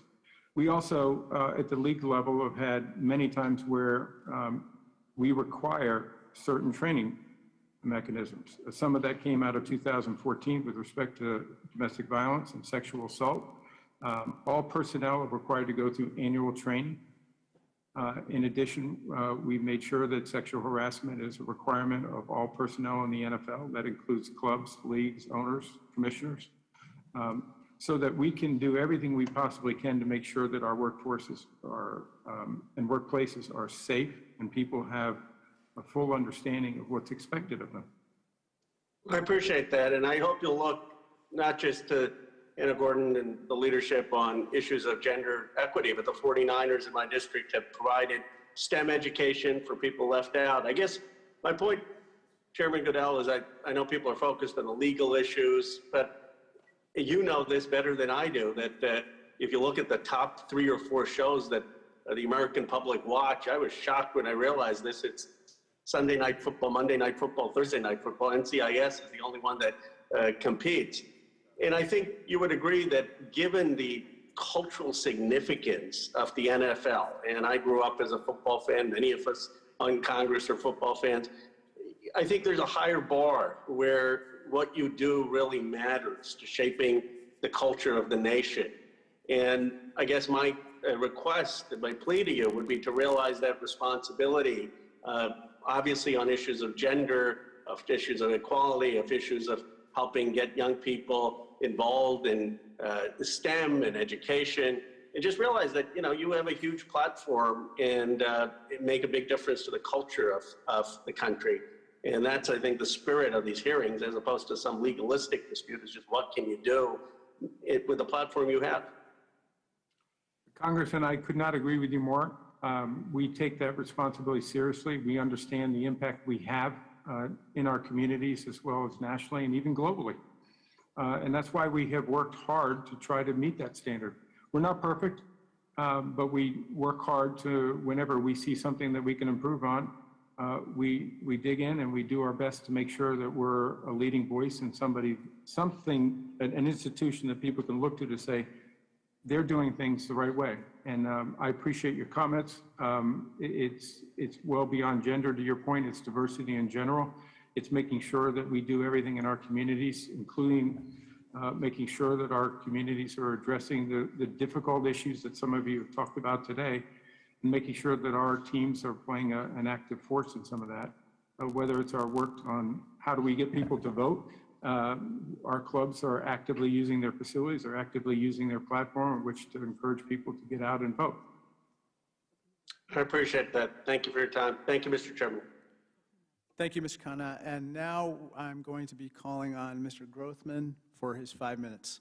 Thank you. It's just, as was just pointed out, Mr. Goodell, you have attract tens of millions of dollars from Americans who watch your games every week. You've got a large captive audience. Would you agree the NFL has a tremendous amount of power and ability to influence American culture? Yes, Congressman, I think I just made that point. I agree with you. I'm a little bit troubled by your embracement of what I'll call left woke anti-American propaganda, way exaggerating any amount of racism in America. Under your leadership, the NFL has perpetuated the narrative that America is a racist country, including the myth of systemic racism in policing. You've committed hundreds of millions of dollars to, quote, fight racism in America. You've kind of promoted the Black Lives Matter movement, and of course the heads of that movement were Marxists. They're kind of anti-family. I realize it's a diffuse organization and not everybody believes in that, but nevertheless the founders believed in that. The NFL is committed to leveraging the NFL network with its other media properties to place increased emphasis on raising awareness and promoting education of social justice issues of our fans. That's what you say. Mr. Goodell, studies show that when you control for crime rates, there is no systemic racism in policing. Mr. Goodell, could you use your opportunity to raise awareness among your fans about the fact that study after study shows that when controlling for variables such as crime rates, there is no significant relationship between a person's race and whether or not they'll be arrested or shot at by police? Do you think you could use your power to get that out there, given what you've done in the past? Congressman, first, I make no apologies for fighting racism. We believe strongly that there's no place for racism and hatred in our society. That's not the point. Well, I'm just trying to clarify a point that I heard in your question. The second point to it is we have an incredibly strong relationship with law enforcement. We are supportive of the work that they do. We understand the difficult job that they have and the dangerous job they have. But we all want great policing. We want to make sure that the police are properly resourced and properly equipped. But more importantly, our work has been focused on how do we develop better relationships between the law enforcement and the communities. And personally, I've gone into some of those communities with law enforcement and done what we call ride-alongs. And in that context, you understand the gap that we have to fill between what law enforcement is faced with, how they do their jobs, and what the community expects for them. And I think more communication, more work to try to improve that relationship is not only going to improve policing, but I think it's going to improve our societies in general and our communities. Mr. Goodell, study after study shows there is not systemic racism in our police departments. There is a narrative out there, for example, who to this day mislead the public as to what happened in Ferguson. The Black Lives Matter movement fanned the flames out there, even though Barack Obama's own Justice Department found that shooting was justified. And you have kind of piled on with the narrative that we have a fundamental problem. Will you do what you can to use your mouthpiece, given the damage I think you've created in the past, to straighten out the record with regard to racism in our police departments? Well, Congressman, with all due respect, I think, again, we've been incredibly supportive of law enforcement, and we'll continue that. So I'll give you another question. I'll give you another question. Okay. This is on the internet, and you never know what you can believe on the internet. I look at the internet, and we see that you're making about $64 million a year. Not as an owner, not as somebody who's taking personal risk, not somebody who has to block or tackle or risk your body. To a certain extent, the NFL is profitable because they shake down cities, tell them we're gonna leave your city unless you build a big, hundreds of millions of dollars of stadium. Do you think it's appropriate, given the monopoly the NFL has, that you have no personal risk, either physical risk or financial risk in your job? Could you comment on that $64 million salary? Congressman, I started as an intern nearly 40 years ago in the NFL, I am very fortunate to have made a career of being at the NFL, an organization I'm proud of. I'm happy to have had the opportunities that I've had, and people have mentored me and given me those opportunities. My compensation is something that is determined with discretion from the ownership. They make that determination. I am very fortunate to be here in this job. I'm proud of it, and I wish I could say anything more to you that would make you more comfortable, but those are determinations that are made by the ownership.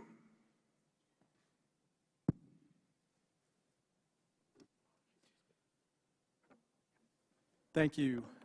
Thank you for the questions, Mr. Grothman. One thing I just wanted to clarify, the Commissioner said that the difference between releasing the Miami Dolphins report and the Wilkinson investigation is that witnesses in the Miami Dolphins case did not request their identities to remain confidential. That is not correct. According to page 54 of the Dolphins report, it says witnesses, quote, specifically asked that their identities remain confidential. A few even seemed to fear potential retaliation for cooperating with our inquiry, and we honored their request, close quote. I'd now like to recognize the gentlewoman from Ohio, Ms. Brown, for her questions. Thank you. Thank you, Mr. Chairman, and I appreciate this committee holding this hearing. Commissioner Goodell, you have repeatedly touted that the NFL should be held to a high standard, and I applaud you for that. You have also assured us that when the NFL took over the investigation of the Commanders, it was to, quote, provide greater public assurance of the integrity and independence of this investigation. And yet, it's been reported 8 days after the NFL assumed oversight of the Wilkinson investigation, it signed an agreement with the Commanders. A secret agreement is how some might call it. But the agreement gave Dan Snyder the Commanders the right to veto the release information or communication shared with the Wilkinson investigation. So my question, yes or no, Mr. Goodell, is it true that the Commanders blocked the NFL from turning over 40,000 documents from the internal investigation to this committee in response to its October 2021 request? Congresswoman, sorry, this was a legal agreement that allowed the transfer of the investigation that was begun under the Washington Commanders Authority and was transferred to the NFL. I'm not a lawyer, but I fully understand from our people, my understanding is that it did not prevent us from sharing any information. Just reclaiming my time, is that a yes or a no, Mr. Goodell? I'm sorry. It's the answer to my question. It's neither. I'm trying to bring clarity to the question. Okay, I'm going to respectfully reclaim my time. The NFL, it's also been reported that the NFL stood by while Mr. Snyder ran a shadow investigation, deploying private investigators to the homes of his accusers in an effort to intimidate them while he offered them hush money to buy their silence. Mr. Goodell, did you or anyone from the NFL tell Mr. Snyder or his attorneys to stop using private investigators? Yes or no, please?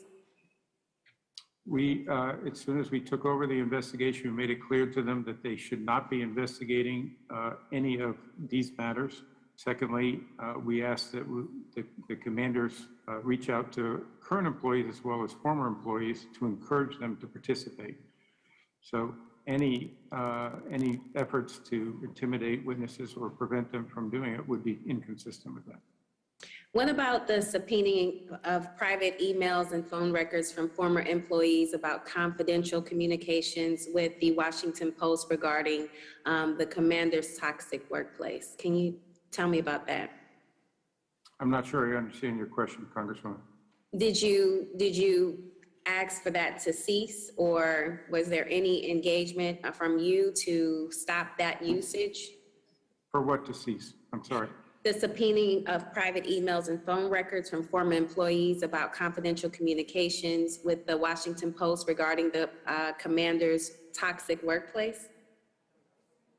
I'm not clear on what that is. I'm happy to follow up with our staff and our attorneys to make sure we get you an answer, but I am not familiar with that. Okay.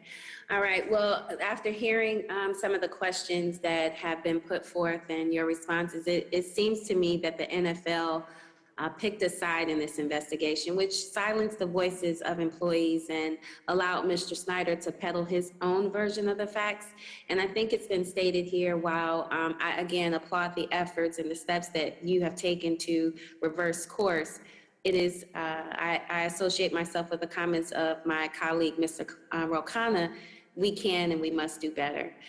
We should not allow the owners to decide what information is made public, and we should not allow them to silence their employees with non-disclosure agreements that conceal workplace misconduct. So it is my hope and my belief that this committee must act to pass meaningful legislation that will protect the workers in the lead and around the country. And so, with all sincerity, I thank you for coming forward and taking the time to answer this committee's questions, and hope that you will continue to take the steps to lead the nation as an example of what it takes to have a productive, quality, safe workplace. Thank you so much. And with that, Mr. Chairman, I yield back. Thank you. The gentleman from Pennsylvania, Mr. Keller, is recognized for 5 minutes. Thank you, Madam Chair and Ranking Member Comer. This committee had a joint roundtable last February, and the subject came up, and my position on this is the same, and that is there is no excuse for abusive behavior or harassment in any work environment. And in any instances of such behavior, they should be fully investigated and violators held accountable. But as I also pointed out in February, this committee has been tasked with investigating waste, fraud, and abuse of taxpayer dollars and ensuring government agencies are operating properly. The fact that we are not discussing historically high inflation, prompting the highest Fed rate hike since 1994, a nationwide gas average topping $5 a gallon, or the fentanyl crisis exacerbated by disastrous open border policies is unacceptable. Instead, we are now conducting congressional oversight over a private organization already undergoing an investigation. Madam Chair, this committee must refocus efforts on the most pressing issues affecting the American people, not duplicative ongoing efforts to investigate misconduct. My question, Mr. Goodell, what steps has the NFL taken to promote safe working environment for its employees? We've made a number of steps going back several years. One, and I mentioned some of this, but annual training that's required across all personnel, from clubs to league officials, employees, including players, owners, commissioners. We've had sexual harassment training also. We continue to do that on an annual basis, which is also required. So we continue to put this front and center. I've had several conversations with our clubs about the importance of maintaining professional workplaces, that it's their responsibility. So I think the steps that have been made clearly have had an impact. But again, we're not perfect, but we want to make sure that our employees feel safe and they have a place where, if they have, and I should have mentioned one other thing, is mandatory hotlines. We at the league have had a mandatory hotline for people to confidentially raise any issues that they think are important. And we also have required that of all our 32 clubs. So I think steps to make it easier for people to report if there are violations or alleged violations, and most importantly for us to follow up responsibly, have been welcome and needed, and are the important steps that need to be taken to keep a workplace safe and productive. Okay. The commanders are required to submit semi-annual reporting assessments to the NFL through July 31st of 2023. What sort of metrics does the team report, and do these metrics provide an accurate picture of the commander's workplace culture? They actually don't give it to us. It's put in a report. It's actually gathered by an independent firm, Vestry Light. They go in, they meet with employees, they meet with the executives as well as HR, and anybody they wish. They have full access. The report that we saw in February that was shared with all of you indicated a substantial transformation of the organization. Many of those that were in the organization said that it's a major change and a positive change, and something where they feel that they're in an organization that they're proud of, and they think that the policies that have been implemented by the commanders and the executives all the way up to the ownership are productive and helpful. So they're doing everything that's been put in place by the NFL to create a culture that would be an acceptable workplace environment. They're meeting. They're meeting. They're clearly. They're meeting. They clearly have their goals. I'm sorry. They're meeting their goals, I guess, is my question, and the things that they've been asked to do. I think this work is something that is, you never achieve the goal line. I think you have to continue to work on this. But I think the steps that have been taken, the recommendations made by Beth Wilkinson that were implemented by the commanders, the executives and the ownership have taken this seriously and made significant changes to their organization. There will be more work to do. We all have more work to do. Yeah, but I guess the point is everything they've been asked to comply with, they've been complying with, as they should, okay? But they've been doing that. That is correct. That's correct. The commanders have been fined $10 million following initial investigation into the matter last year, among other penalties.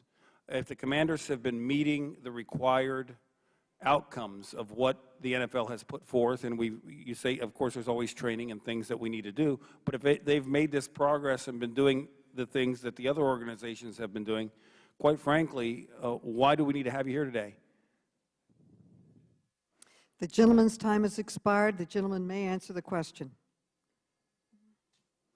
As I said, Congressman, I was invited. I think I wanted the opportunity to say that we really have made significant changes to the commanders' organization. They have, and I think it's an important lesson and instructive in the sense of making sure that we have participation of the employees in identifying what the culture is, identifying the efforts, and making sure independent people look at that and make recommendations, and those recommendations are implemented to organizations so that they can get better.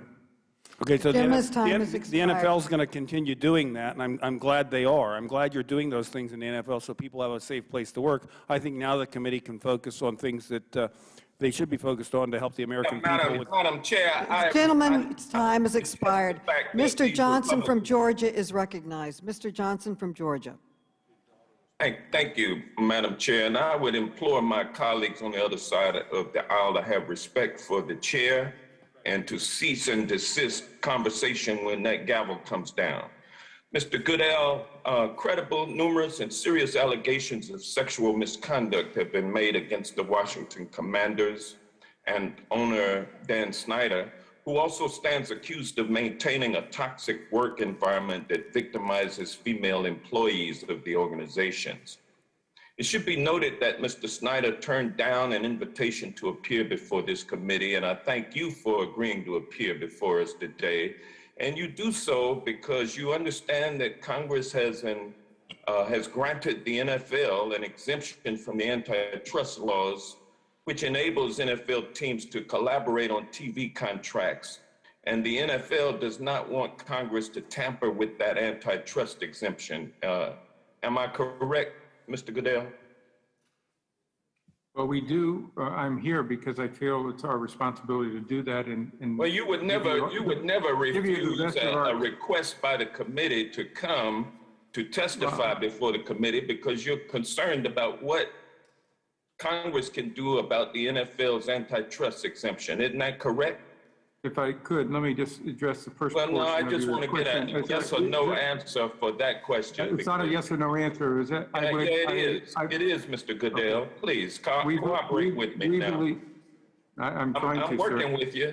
Just answer my question, sir. I mean, the reason why you come is because you respect our ability to tamper with the NFL exemption, antitrust exemption, correct? I'm here because I believe you should hear our experience with the Washington Commanders, as I said. Secondly, regarding the antitrust all right. Well, let me move on. I'm trying to address your antitrust exemption.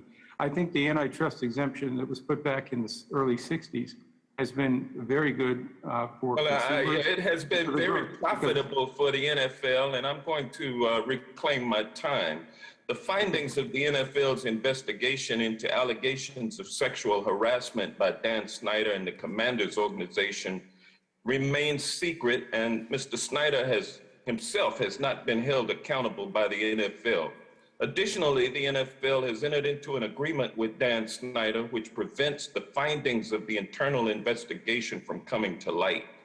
Every step of the way, the NFL appears to have been part of a cover-up that has resulted in credible allegations of the maintenance of a culture of sexual harassment at the Washington Commanders being swept under the rug. Meanwhile, for all we know, women working for the Washington Commanders are still being subjected to a hostile workplace environment while the NFL has stood by Dan Snyder. Statements that the NFL has held Dan Snyder accountable are impossible to verify because of your unwillingness to reveal the findings of the internal investigation.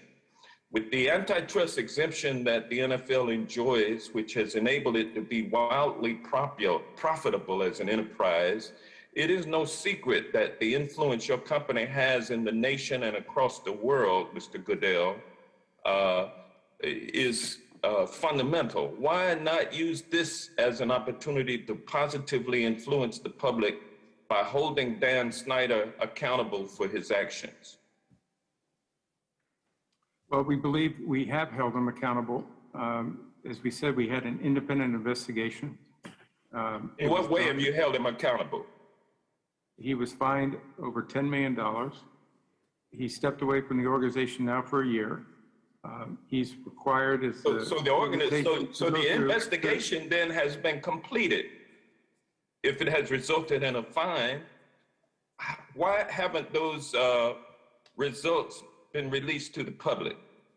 We released a summary report, which as I Why not the full report? Because there is no full written report. Why not?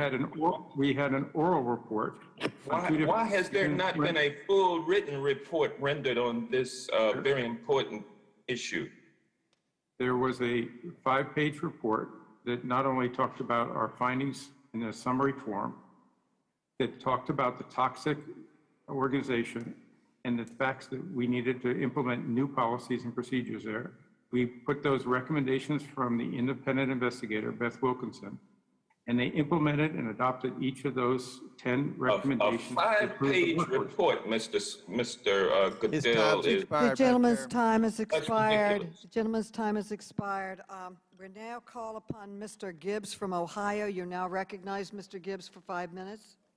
Yeah, thank you. First, before I yield my time, I want to associate myself with the comments made by Ranking Member Comer about, I hope we have some hearings in the future with cabinet secretaries dealing with our border, dealing with our energy crisis. We've not had a cabinet secretary for this committee, this Congress. It's very nice to have that. And so I want to yield the rest of my time to Congressman Burgess Owens, former NFL football player. I yield my time to him. Thank you. Thank you so much for that. And thank you, Chairman Maloney. Madam Chair, I have a parliamentary inquiry. May I ask his parliamentary inquiry?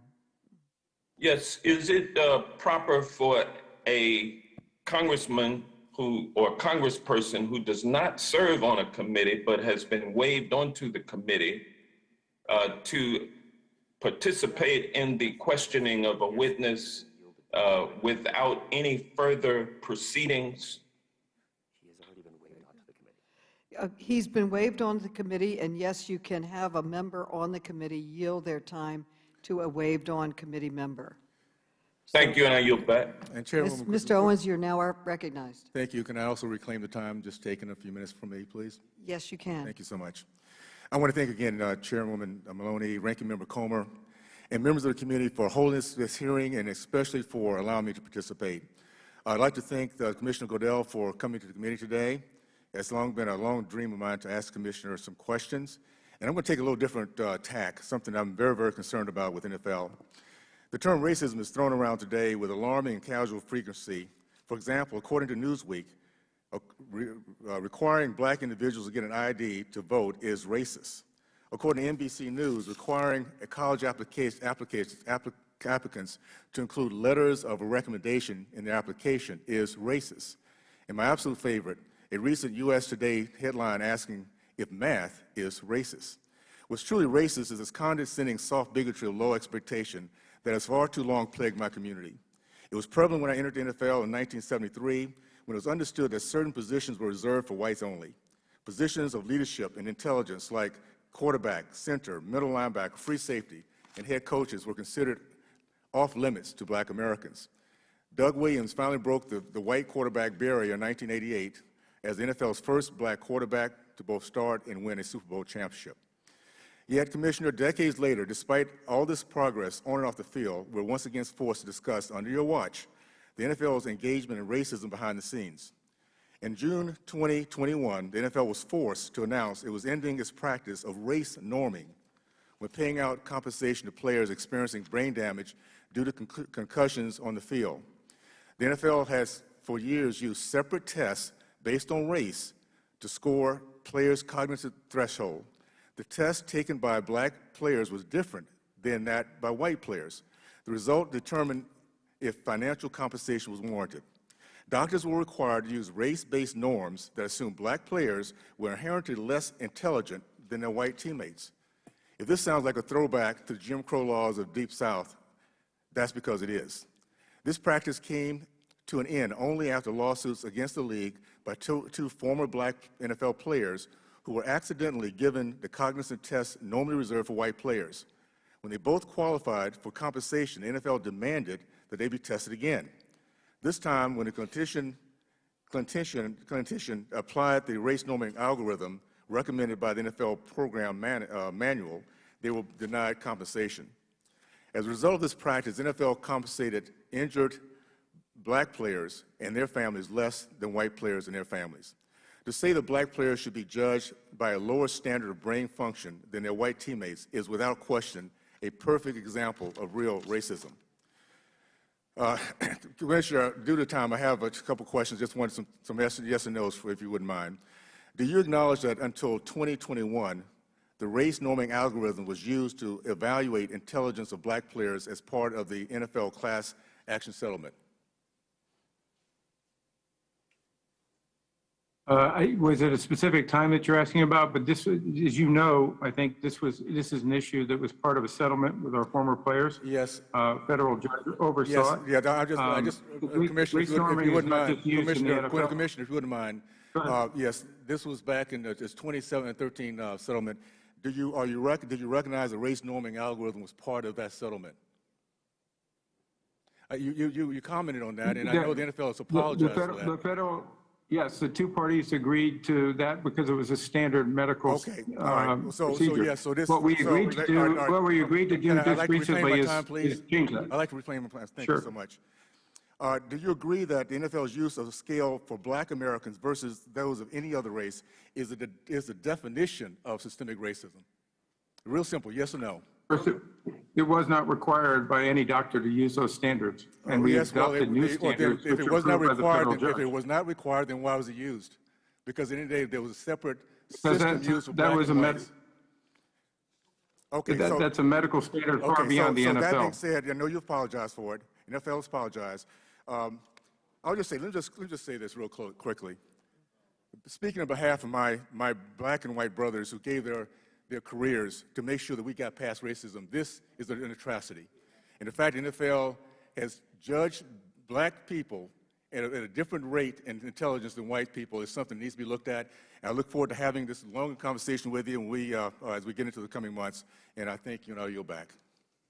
The gentleman yields back. The gentlewoman from Michigan, Ms. Tlaib, is now recognized for 5 minutes. May I? Thank you so much. And I just want to commend my colleague. This is why lived experience is so incredibly important. As a survivor of sexual harassment, it was my first job outside of college. I can tell you it is so incredibly important that Congress leads on this issue in making sure that everyone is safe away from discrimination. Again, that can be incredibly traumatic and can last a very long time with people as they move from career to career. When dozens of women came forward with allegations of a toxic workplace at the Commanders, team owner Dan Snyder stated, and I quote, "I have admittedly been too hands-off as an owner and have allowed others to have day-to-day control to the detriment of our organization." Commissioner, you were personally briefed on internal investigation into the Commanders, as you know, and sitting here today, do you believe that Dan Snyder was hands-off team owner? Was he a hands-off team owner, sir? In my judgment. Yes or no? Was he hands-off? The owner is responsible for the workplace. Yeah. Okay. The committee has recently obtained evidence shows that exactly how involved Dan Snyder was in fueling the toxic workplace environment. The committee conducted a deposition of Dave Popkin, who was chief operating officer of the Commanders for a number of years. He worked with Mr. Snyder every single day. Do you want to know, he said basically, this is what he said to us, that he said, quote, both hands on when it came to Mr. Snyder. So he's very directly involved. Mr. Popkin also detailed his role in decisions big and small. And I'd like to talk about one of those decisions, if I may, Commissioner, that I found particularly troubling. In the fall of 2002, the team hired a new head coach who, according to Mr. Popkin, quote, groped a member of the public relations staff at an event. According to Mr. Popkin, he consulted with Mr. Snyder about what to do, even though, as he said, quote, I knew what we were going to do. Do you know what he was talking about, Commissioner, here? And of course, it was nothing. He was going to do nothing. Mr. Popkin said that he, Mr. Snyder, decided, quote, we weren't going to confront the new coach.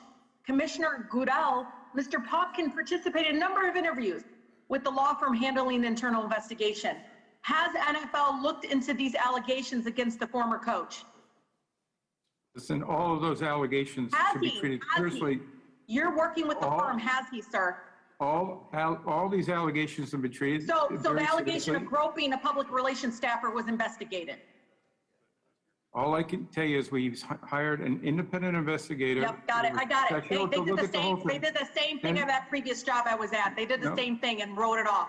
Committee staff conducted another deposition, Commissioner, this time a former president of business operations, a CEO, Brian Lafimina.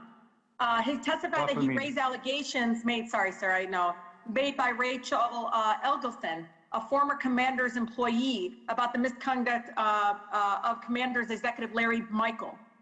Ms. Ingleson alleged that Mr. Michael, quote, would touch her face in an unwanted fashion, talk about her looks in front of the large audiences, and kiss her. Mr. LaFemina says that he brought these allegations to Mr. Snyder's attention in July 2018. According to Mr. LaFemina, Mr. Snyder's response was, quote, Larry was a sweetheart and Larry wouldn't hurt anybody. 2 years later, in July 2020, Mr. Michael resigned from the club after seven former employees said he routinely discussed the physical appearance of female colleagues in sexual and disparaging overtones. He even made crude comments about an intern. Take a listen to what he said, Commissioner, if we can play the audio, please. Up the OTAs in this edition of Redskins Nation right after this. Way to go, buddy. Thanks, man. I couldn't tell if you wanted me to go longer or shorter or what. I do think our intern is looking better every day. I do think our intern is a little blonde there talking to Ace. Is it blonde and black? Yeah. Yeah. The hell of an outfit in the middle of June. She's looking freaking pretty good. I don't know what the fuck's going on there. 240.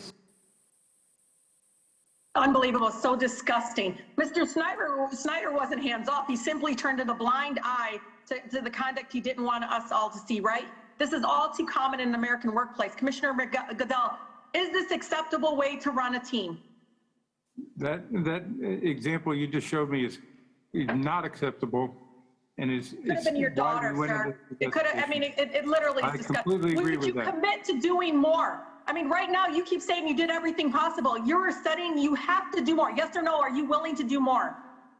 Yes, of course I'm willing to do more. I never said that we were going to stop. I actually said the opposite. But We you will have the continue. authority to recommend that Dan Snyder be removed as a team owner. Okay, You can recommend the that Dan gentlelady's Snyder be time removed has as a team owner. expired. The gentleman may answer her question. Your time has expired. You may answer her question. Should Dan Snyder I be think I'm removed? good. Remove him. Will you remove him? I don't have the authority to remove him, Congresswoman. Okay. The time has expired. The gentleman from Texas, Mr. Sessions, is recognized for 5 minutes, and votes have been called. Okay. Madam Chairman, thank you very much. I appreciate you and Mr. Comer trying to work together. Commissioner, I want to thank you for taking time to be with us today. I think you've heard that Congress is sometimes assertive about some of the ideas that we have, but I thank you for taking your time to be here. I think answering questions that dealt with someone else's behavior, also your own, because as Commissioner, you have a responsibility for the league. I want to thank you for trying to work with people across the spectrum, athletes, coaches, fans, television networks, owners, and to tell you that I think that from my perspective, and I have been a football fan for many, many years. Jerry Jones is a very close and dear friend of mine, and I've watched Mr. Jones and the Cowboys, as well as almost every other league in the team in the league, to be able to work through athletes, circumstances, and things that happen. I think you've done an outstanding job, and I think that it said volumes to me about the changes that have been made within the Commander organization. I think that we're all entitled to make mistakes, and I think we're entitled to try and make up for it. I think it says volumes that you as Commissioner will lead the effort to have conversation, not just with owners, but really the teams that are involved about that which you believe would be in the best interest of the league, because that is really what your job is. But Commissioner, I want to say this to you. I think it's also important that we here in Congress recognize we're not perfect either. And we do things that can be seen in ways that are not always the same way everybody in Congress would want. But I have watched in this town over the last few years about an attack against Dan Snyder, an attack at the former Redskin organization because of the name that was selected many, many, many years ago, and a team and a name that became influential across the country in a positive fashion. Positive fashion, not just with perhaps African-American athletes, but other athletes who chose to come and play here. But, Mr. Commissioner, I want you to know that this organization here in Congress makes mistakes also. And sometimes those mistakes are letting us get ahead of a professional conversation that we need to have with a conversation that is perhaps political. And I want to show an article that was in Politico that discussed this very directly, where it was assumed that this could be fundraising fodder, a reason to get rid of Dan Snyder in this town by members of this organization. As a matter of fact, not just members of this organization, but Chairman of the House Oversight Subcommittee. And Mr. Commissioner, I want you to know that I think we'd like to invite you back next year. I think you have a story to tell that is one of significance and one of taking many, many people, diverse backgrounds, people who are, sure, in the entertainment industry, but people who also stand up as heroes to many of our children. And I think that you've done a great job in taking these men who, by all accounts, may not have had the greatest of life. Perhaps they've turned themselves into something better. I could think about Don Perkins. I could think about lots of people with the Dallas Cowboys that I've watched, Calvin Hill, a number of people that have used their position in society as a result of their athletic ability. Their credentialing has helped them in life. Bill Glass, a personal friend of my family's, became a Christian minister and helped those who were in prison as a result of his direct observations from working in the NFL about diverse people. So I think that there's a great story to tell, and none of us are perfect. The gentleman's time has expired. But we do represent the gentleman's time has ideas, expired. and I hope that you'll accept our The gentleman's chance to come time back. has expired. I yield back my time and thank the gentlewoman. The gentlelady from California, Jackie Spear, is recognized for 5 minutes. Thank you, Madam Chair. I apologize for also having the National Defense Authorization Act up in Armed Services. Commissioner, you announced a conclusion of a 10-month internal investigation, and despite hundreds of interviews, you insisted that there was no written report. And yet documents obtained by the committee reveal that the NFL agreed to a written report when it took control of the investigation. I'd like us to put that up on the screen. In the very first paragraph, it says, and I quote, "As part of the investigation, Wilkinson Walsh will complete a written report of its findings." Is this the agreement you signed, yes or no? I have never seen the agreement before, Congressperson, but I know that we signed an engagement letter that was essentially the same engagement letter that was signed by the Washington Commanders. So you made the decision to receive an oral rather than a written report, is that correct? We did in October of that year on the basis of providing confidentiality to the people who came forward. It was important. Well, that's bogus, because those reclaiming my time, the survivors have begged you to release that report. It is the commanders, it's Dan Snyder, that had PIs hired to intimidate them and show up at their doorsteps. So the question is, were you ever aware of a written report, or were you ever aware of a PowerPoint presentation, yes or no?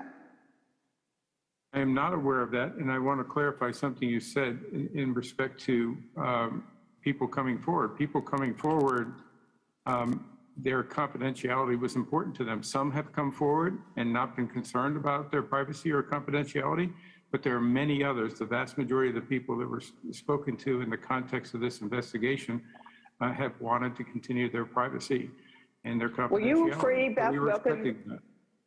Will you free Beth Wilkinson to be able to speak freely about the findings from her internal investigation with this committee? As we've said many times before in the context of this, the details in the investigation of Beth Wilkinson are privileged. We're going to protect the confidentiality and privacy we're of those asking you individuals that whether came or forward. not, okay, let me ask you this then. For those victims that would like to have the report released as it relates to them, will you release that? We couldn't do that and protect the confidentiality. That's a issue of That's privilege. not true. You could, not if the victims are willing to have that information about themselves released. I'm not an attorney, but we can't waive privilege for some that would impact others, I don't believe. So, well, but I'm happy to have our attorneys be able to address that with you. I'm not an attorney. So the Carolina Panthers, there was an investigation of them 2 years before the Commanders' investigation. They included several recommendations for the league to strengthen its protection of workers. One was a specific prohibition to non-disclosure agreements to limit reporting of potential violations. Did the league ever adopt that recommendation? Mary Jo White made 4 recommendations. I think that's what you're referring to. We implemented 3 of the 4. The one we didn't, that we were concerned with, was that all workplace violations or allegations had to be reported to our office. We don't think we were situated to be able to handle all that, but obviously that's something that the individual clubs are going to have to be able to address their own workplace. If there's a violation of law or personal conduct policy, that will be reported. All right, reclaiming my time. Would you put in place a prohibition that non-disclosure agreements cannot be used by the various organizations under the NFL? Well, I think this is similar to what the chairwoman mentioned in your legislation, and we said that we are operating on the basis that non-disclosure agreements cannot prevent a witness from coming forward and sharing the information with us. We understand the legislation. I'm just asking what you would do professionally yourself. Right now, we do not allow our employees, our employees to use a non-disclosure agreement to not to cooperate with a league investigation.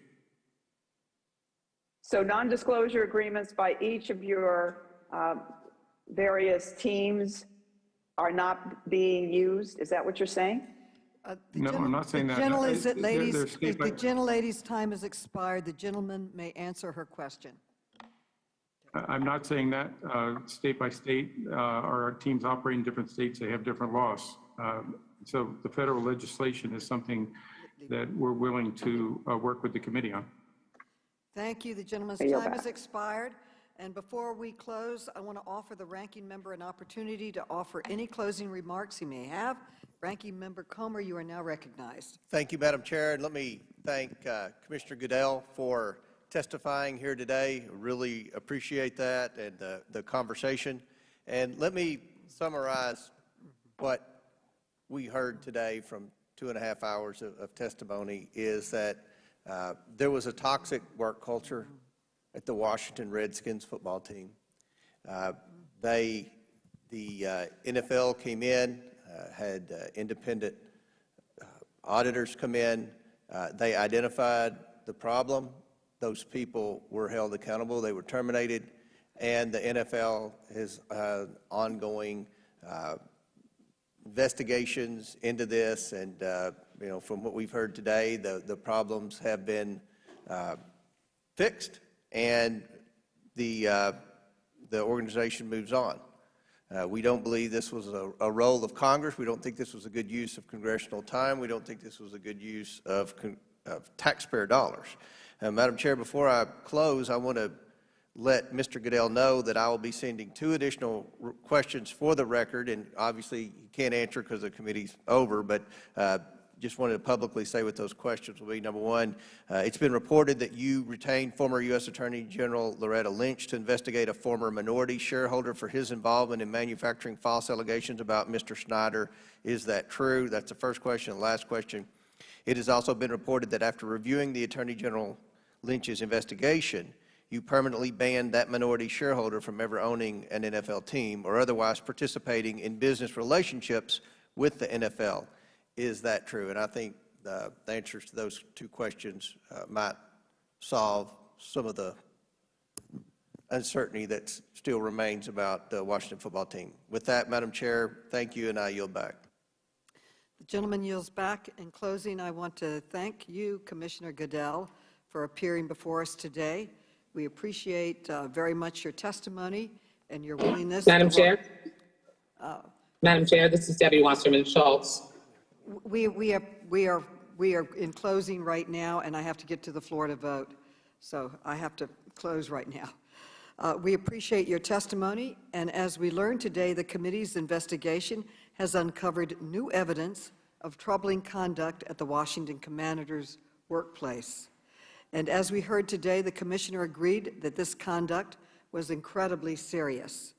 In fact, he testified that he has, quote, not seen any workplace in the NFL that is anywhere near what we saw, end quote. I am happy that Commissioner Goodell recognizes that the NFL has one of the most influential platforms in America and that Mr. Snyder's actions were unacceptable. Unfortunately, Mr. Goodell has not agreed to release the findings from the NFL's internal investigation. Without transparency, we cannot have true accountability.